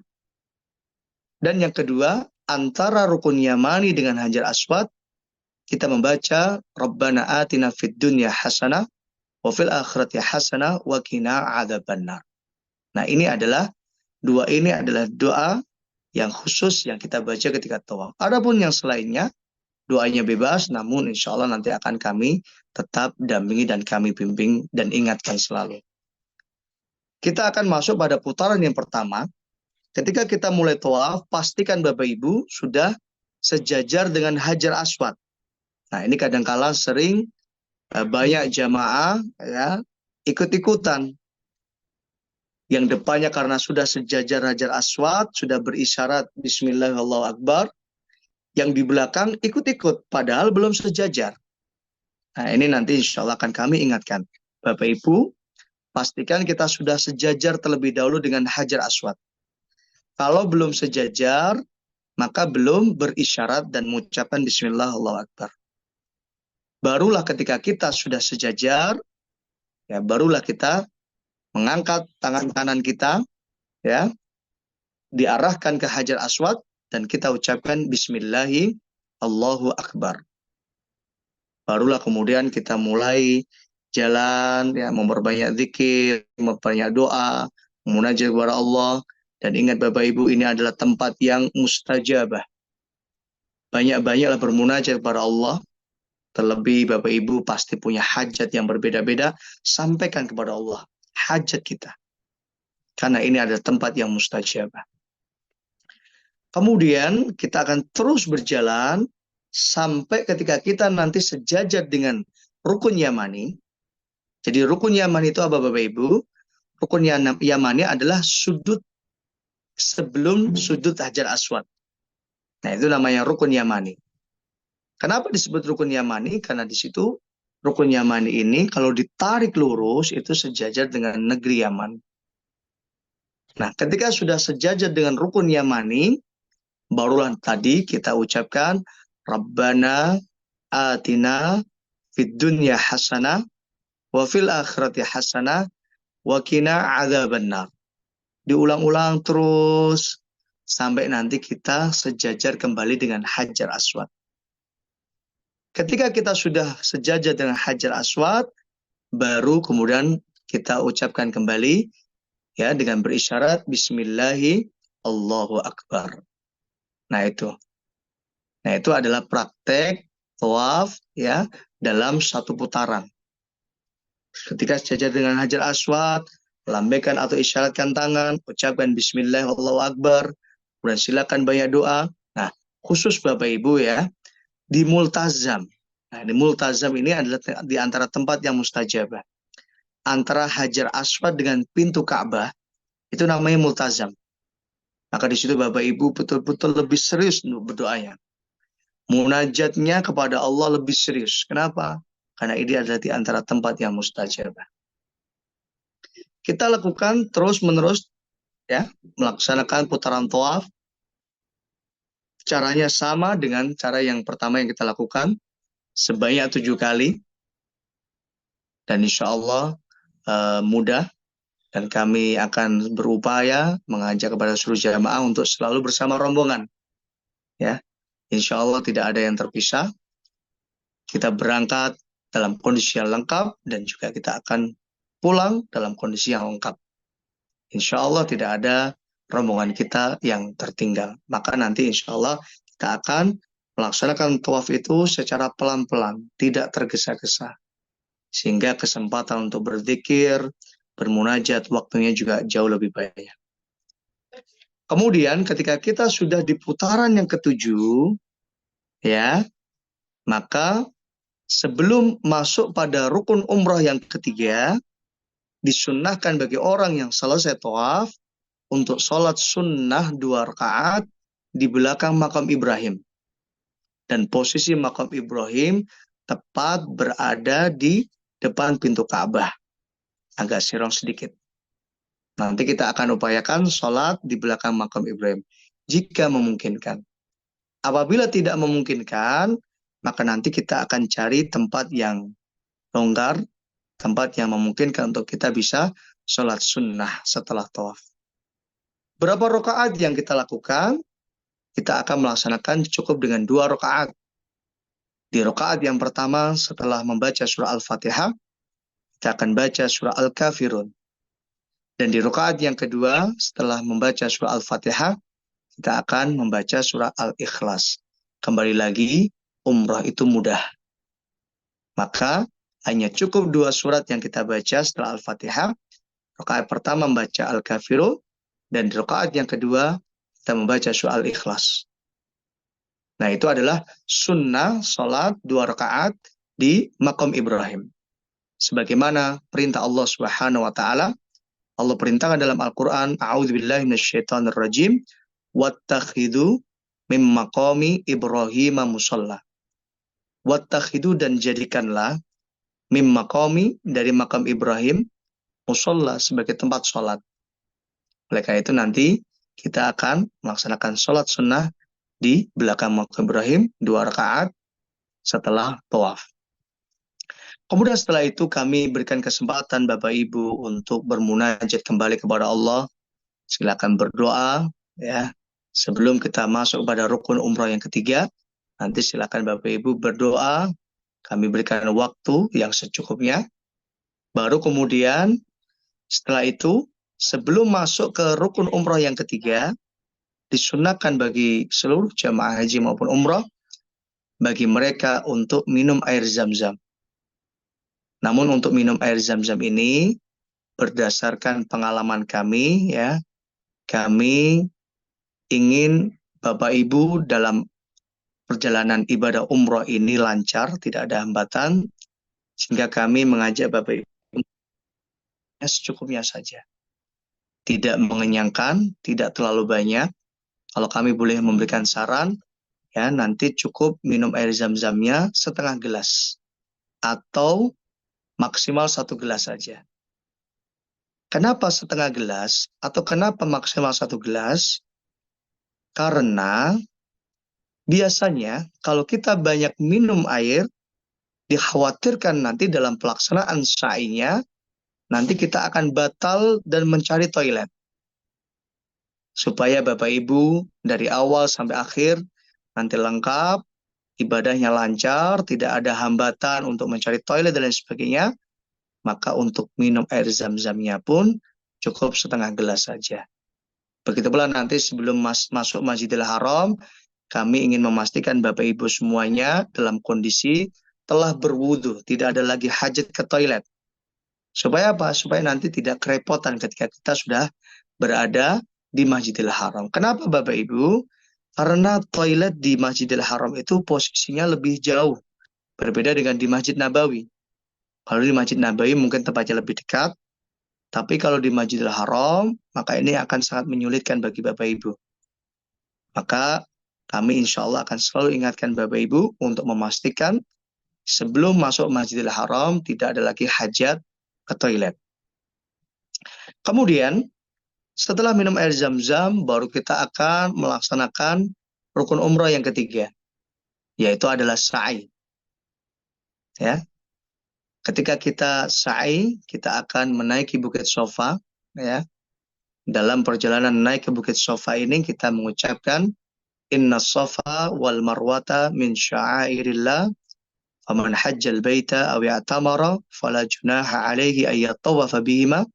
وَمَنْ تَطَوَّى خَيْرًا فَإِنَّ اللَّهَ شَاكِرٌ عَلِيمٌ. Namun bagi jamaah yang tidak hafal dengan doa yang panjang ini, cukup membaca Inna Safa wal Marwata min sya'airillah. Insya Allah nanti akan kami bimbing selalu dan kami ingatkan. Kemudian setelah itu kita mengucapkan Abda'u bima bada Allahu bihi, yang artinya aku memulai dengan apa yang Allah memulainya. Karena Allah perintahkan kita melaksanakan sa'i dari Sofa, kemudian baru ke Marwah, maka kita juga sama. Kita melaksanakan sa'inya dari Sofa, baru kemudian menuju Marwah. Sesampainya di Bukit Sofa, nanti kita akan menghadap Ka'bah atau menghadap kiblat. Kita membaca zikir yang nantinya akan selalu kita ulang-ulang, baik ketika kita berada di Bukit Sofa maupun ketika kita berada di Bukit Marwah. Apa zikirnya? Zikir yang mengucapkan La ilaha Allahu Akbar, Allahu Akbar, Allahu Akbar. La ilaha illallah wahdahu la syarikalah, lahul mulku wa lahul hamdu, yuhyi wa yumitu wa huwa ala kulli syai'in qadir. La ilaha illallah wahdah, anjaza wa'dah, wa nasara abdah, wa hazamal ahzaba wahdah. Nah, ini adalah zikir yang kita baca di Bukit Sofa maupun di Bukit Marwah. Dan disunnahkan untuk membaca zikir ini sebanyak 3 kali. Dan masing-masing diselingi dengan berdoa kepada Allah Subhanahu wa Ta'ala menghadap kiblat, dan dianjurkan disunnahkan untuk mengangkat kedua tangan. Setelah kita berzikir di Bukit Sofa, barulah kemudian kita beranjak menuju Bukit Marwah. Dalam perjalanan antara Bukit Sofa dan Bukit Marwah, di sini kita pun dianjurkan untuk banyak munajat, berzikir, berdoa kepada Allah. Insya Allah nanti kan kami bimbing dan kami akan selalu ingatkan. Kemudian nanti Bapak Ibu akan melewati lampu hijau. Lampu hijau ini adalah sebagai penanda. Dahulu Ibunda Hajar alaihissalatu wassalam, beliau lari ya untuk mencari air Zam-Zam bagi Nabi Ismail alaihissalatu wassalam. Maka kita pun lari nanti. Namun ini hanya khusus bagi jamaah yang laki-laki. Ya akhwat yang perempuan, jalan biasa saja. Yang laki-laki lari, yang akhwat yang perempuan, nanti jalan biasa. Dengan mengucapkan doa atau membaca bacaan, Rabbighfir warham, innaka antal azul akram. Itu yang singkat. Atau sebagian ada yang membaca Rabbighfir warham wa'fu wa takarrum wa tajawaz amma ta'lam innaka ta'lam ma la na'lam innaka antallahu azul akram. Namun ini tentu bacaan yang panjang. Mungkin Bapak Ibu akan kesulitan ya. Maka cukup Bapak Ibu cukup membaca bacaan yang ringan saja. Rabbighfir warham innaka antal azul akram. Dan itu diulang-ulang ya, sampai kapan? Sampai kita berada di batas akhir dari lampu hijau. Nah, seperti itu. Kemudian nanti yang laki-laki nanti kita akan berhenti. Setelah sampai di batas akhir lampu hijau, nanti kita akan berhenti ya, minggir sebentar sambil apa? Nunggu jamaah yang ibu-ibu. Baru kemudian nanti ketika sudah bertemu, berkumpul kembali, baru kita berjalan bersama-sama lagi menuju Bukit Marwah.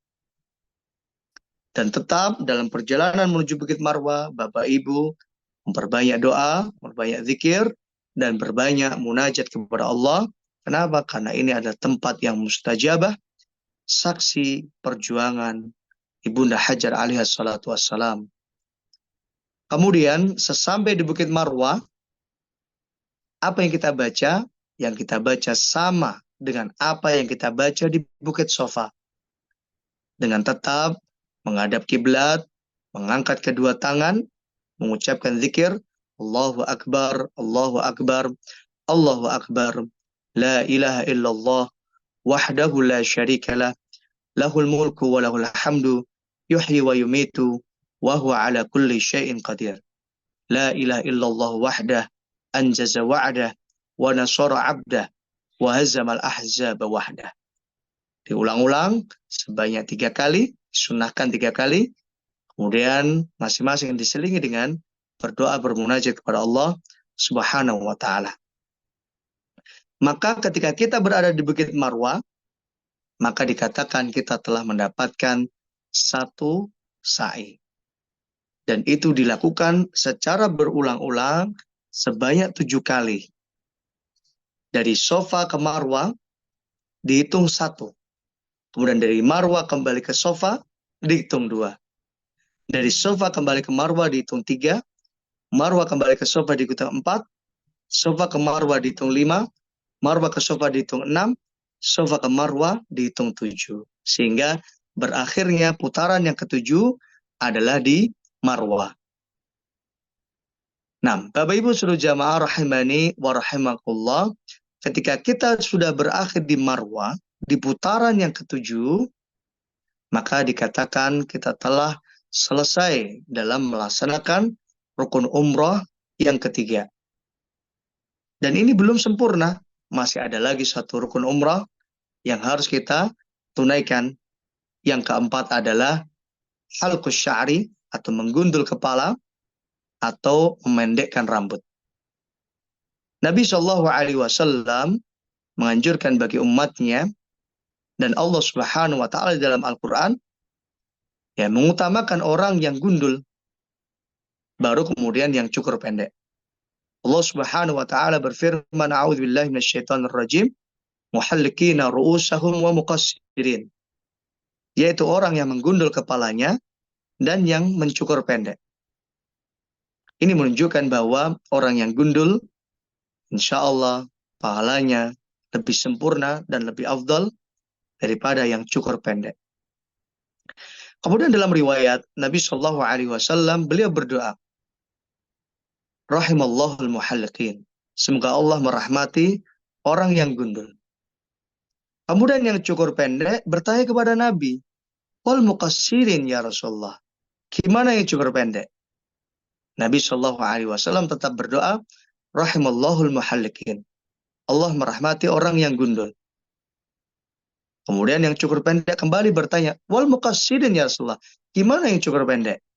Nabi tetap berdoa, Rahimallahul muhalliqin wal muqassirin. Allah merahmati orang yang gundul dan yang cukur pendek. Sehingga di sini para ulama pun mengambil kesimpulan bahwa orang yang gundul lebih banyak didoakan oleh Nabi Shallallahu Alaihi Wasallam dan insya Allah jauh lebih afdal daripada yang cukur pendek. Nah, ini adalah cara ya menggundul atau memotong rambut bagi laki-laki. Adapun bagi akhwat atau bagi jamaah wanita, maka cara memotongnya adalah dikumpulkan rambutnya, maka kemudian dipotong ujung rambutnya sepanjang 1 ruas jari. 1 ruas jari ini kurang lebih sekitar 2 cm ya, atau 1,5 cm. Ini dikumpulkan rambutnya, kemudian dipotong sepanjang 1 ruas jari. Dan kami rekomendasikan untuk jamaah akhwat atau ibu-ibu untuk memotong rambutnya di kamar masing-masing saja, bukan di marwah. Kenapa? Karena satu, nanti dapat mengotori marwah. Ya, takut nanti banyak rambut yang berceceran sehingga menjadikan kondisi marwah atau Masjidil Haram menjadi kotor. Dan ini kami tidak inginkan. Kemudian yang kedua, tidak memotong di marwah. Kenapa? Karena kami khawatir ya jamaah wanita atau akhwat jamaah kita nanti tersingkap auratnya, kelihatan lehernya, kelihatan rambutnya. Maka insya Allah memotong di kamar masing-masing ini jauh lebih selamat. Nanti prakteknya bisa saling memotong dengan teman kamarnya masing-masing, atau yang sekamar berdua dengan suaminya, nanti bisa dipotongkan oleh suaminya. Atau kalau rambutnya panjang, bisa dipotong sendiri. Tidak ada ketentuan khusus dalam hal ini. Nah, sehingga ketika kita, Bapak Ibu seluruh jamaah, telah menggundul kepalanya, atau telah memendekkan rambutnya, atau telah memotong rambutnya sepanjang 1 ruas jari, maka telah dikatakan bertahallul. Selama kita belum memotong rambut, belum menggundul kepala, maka kita masih dalam kondisi ihram, belum tahallul. Kapan dikatakan tahallul? Dikatakan tahallul ketika kita sudah menggundul atau memotong rambut kita. Sehingga ketika kita sudah tahallul dan memotong rambut, maka dikatakan telah sempurna, telah selesai pelaksanaan ibadah umroh kita. Kembali lagi Bapak Ibu, mindset yang harus kita bangun bahwa ibadah umroh itu mudah. Dan insya Allah sangat mudah sekali dan sangat mudah bisa dipahami Bapak Ibu seluruh jamaah. Bapak Ibu seluruh jamaah rahimani wa rahimakumullah, saya kira ini manasik singkat kita. Silakan kami berikan kesempatan bagi seluruh jamaah. Jika ada yang ingin bertanya, silakan bisa ditanyakan secara langsung ya, lewat video atau suara atau lewat chat di obrolan kita. Barakallahu fikum. Assalamualaikum warahmatullahi wabarakatuh. Waalaikumsalam warahmatullahi wabarakatuh. Terima kasih Ustadz Abza atas penyampaian materi manasiknya. Baik Bapak Ibu, seperti tadi yang disampaikan Ustadz Abza, apabila ada yang ingin ditanyakan, kami persilahkan Bapak Ibu. Bisa langsung atau via chat atau langsung saja via voice juga tidak masalah. Tidak perlu angkat tangan.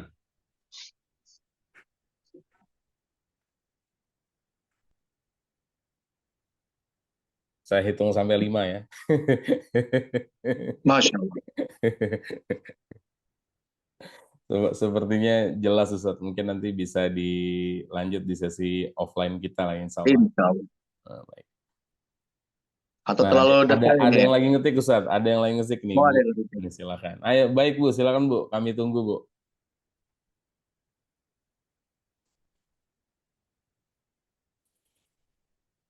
Ada banyak pertanyaan katanya Ustaz.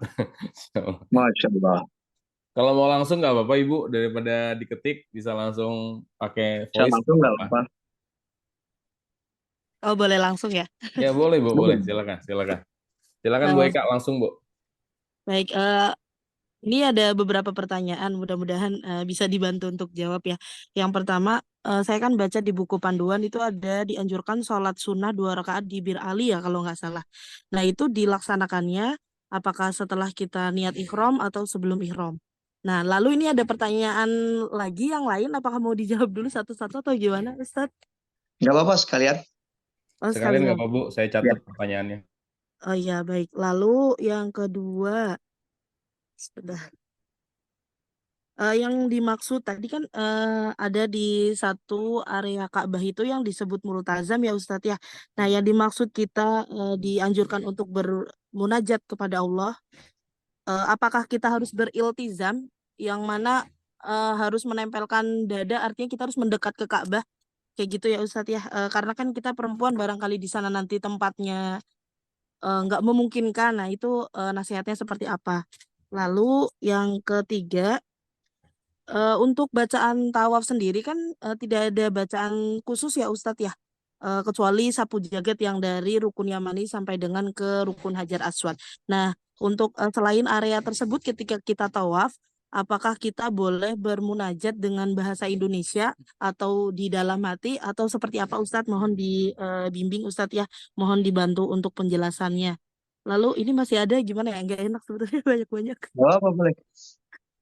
Silakan Ibu, Sebentar. silakan. Baik, sebentar. Nah, untuk sholat yang 2 rakaat di belakang makom Ibrahim, itu apakah kemungkinan juga untuk perempuan, Ustadz? Itu yang selanjutnya. Mungkin itu dulu, Ustadz. Saya tadinya tuh cuman berantakan banget sambil saya cek-cek dulu nanti. Masya Allah. Syukran, Ustadz. Apaan, barakallahu fikum. Baik Ustaz, Yang pertama, dijawab Ustaz langsung Ustaz. ya, 6. Yang pertama terkait dengan ketika kita nanti berada di Berali, ya, Afwan tadi belum sempat untuk menyampaikan teknisnya ya.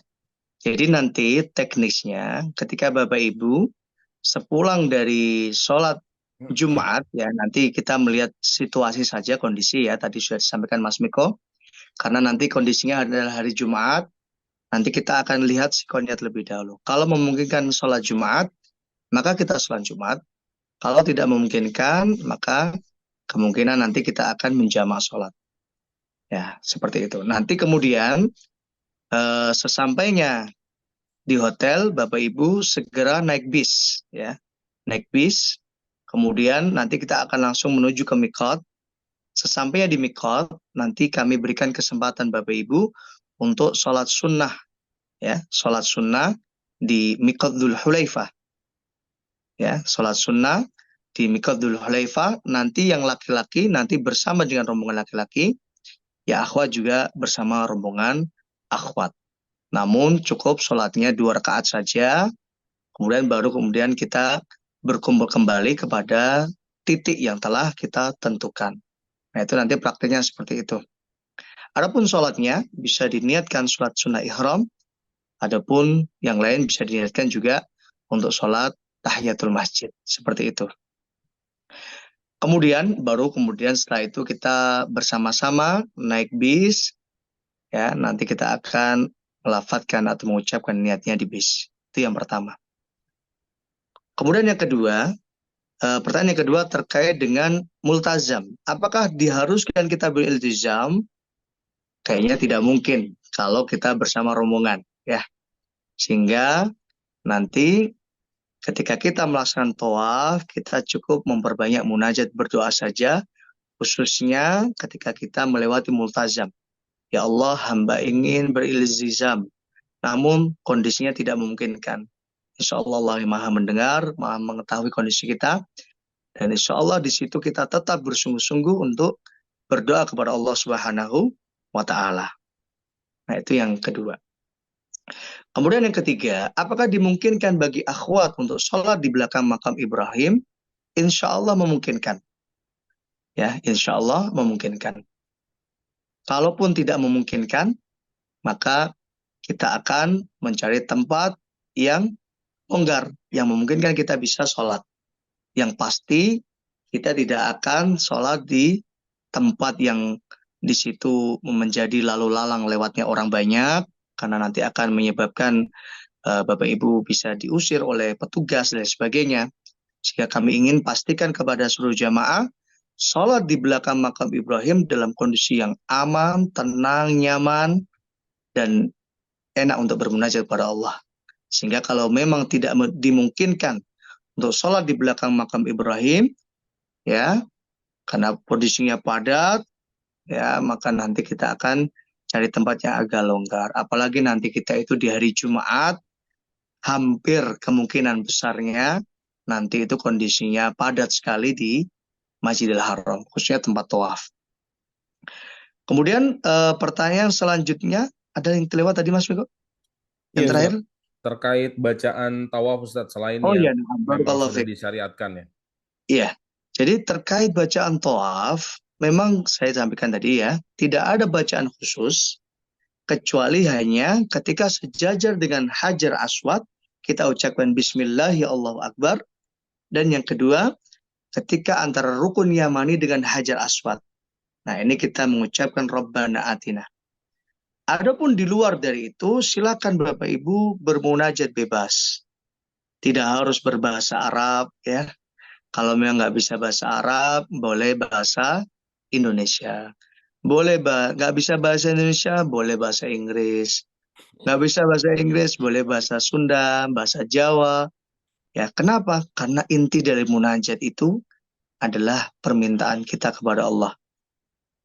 Namun dianjurkan ketika kita berdoa, maka berdoalah dengan doa yang ma'thur. Apa doa yang ma'thur? Doa yang ma'thur adalah doa yang diajarkan atau dicontohkan Nabi Shallallahu Alaihi Wasallam.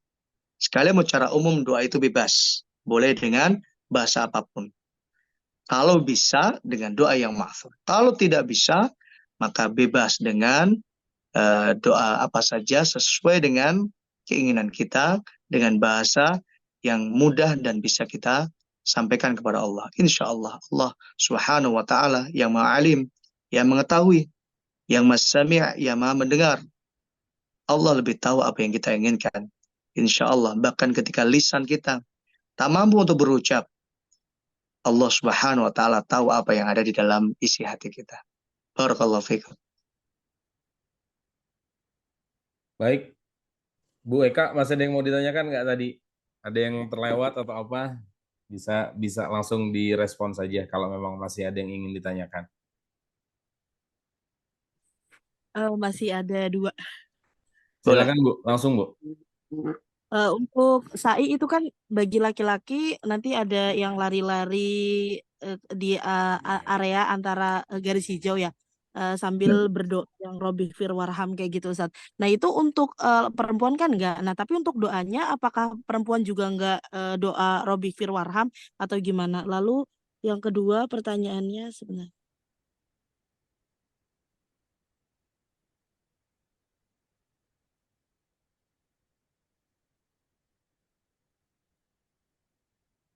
Oh sudah ternyata itu aja.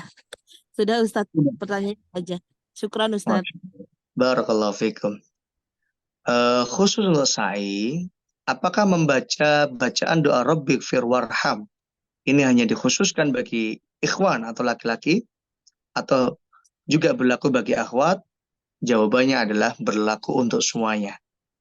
Baik yang laki-laki baca Rabbik fir warham innaka antal azul akram, bagi akhwat atau wanita jamaah perempuan juga tetap membaca walaupun dalam kondisi jalan kaki. Berapa kali? Sebanyak-banyaknya diulang-ulang sampai kita berada di batas akhir dari garis lampu warna hijau, baru kita berhenti dari doa itu. Selama masih berada di antara dua lampu hijau, atau ketika kita masih berada di area lampu hijau itu, maka kita tetap membaca dan mengulang-ulang bacaan doa tersebut. Wallahu a'lam. Barakallahu fikum. Baik, alhamdulillah. Kita cukupkan Ustadz ya. Tadi ada 6 pertanyaan. Nah, 6 pertanyaan, alhamdulillah. Itu pertanyaan itu juga insya Allah penting juga untuk jamaah yang lain yang menyimak ya seperti itu. Baik, ada kata-kata penutup Ustadz untuk pertemuan kita di malam hari ini.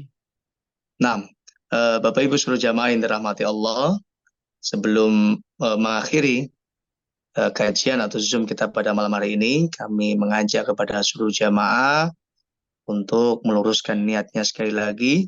Niatkan kita berangkat ke Baitullah, ya, ke tanah haram, semata-mata hanya untuk karena Allah Subhanahu wa taala. Jangan sampai ada niat selain Allah. Kemudian yang kedua, senantiasa memperbanyak ibadah dan amal soleh selama dalam perjalanan kita.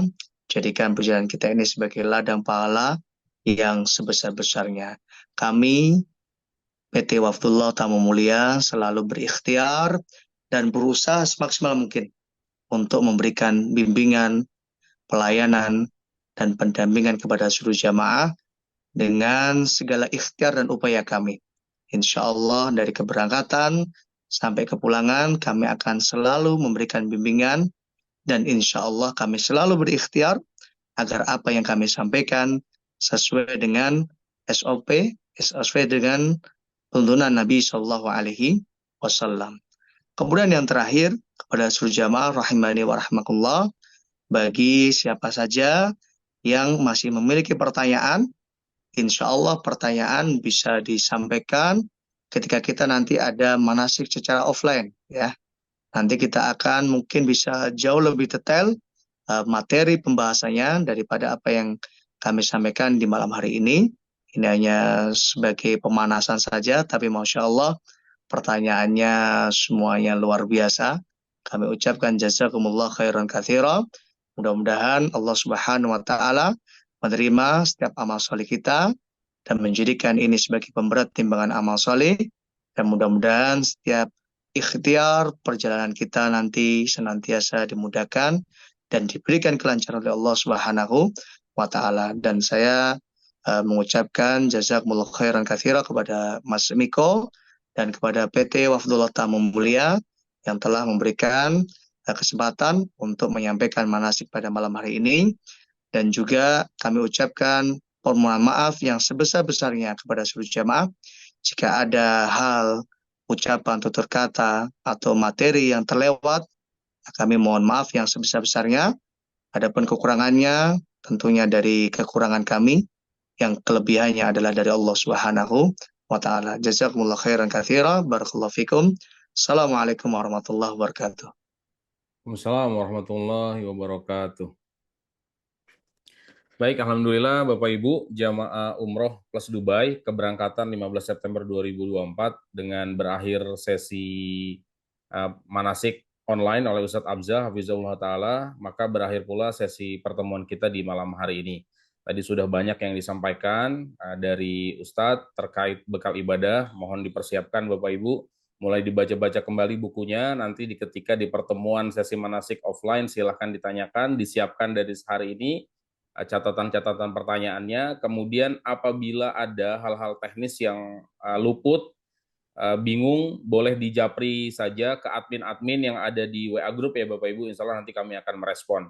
Baik, saya selaku pembawa acara mengucapkan terima kasih dan mohon maaf apabila ada tutur kata yang kurang berkenan di hati Bapak Ibu semua. Kita akhiri dengan doa kafatul majlis. Subhanakallahumma wa bihamdika asyhadu alla ilaha illa anta astaghfiruka wa atubu ilaik. Wassallallahu ala nabiyina Muhammad wa ala alihi washabihi ajmain. Walhamdulillahirabbil alamin. Assalamualaikum warahmatullahi wabarakatuh. Waalaikumsalam warahmatullahi wabarakatuh.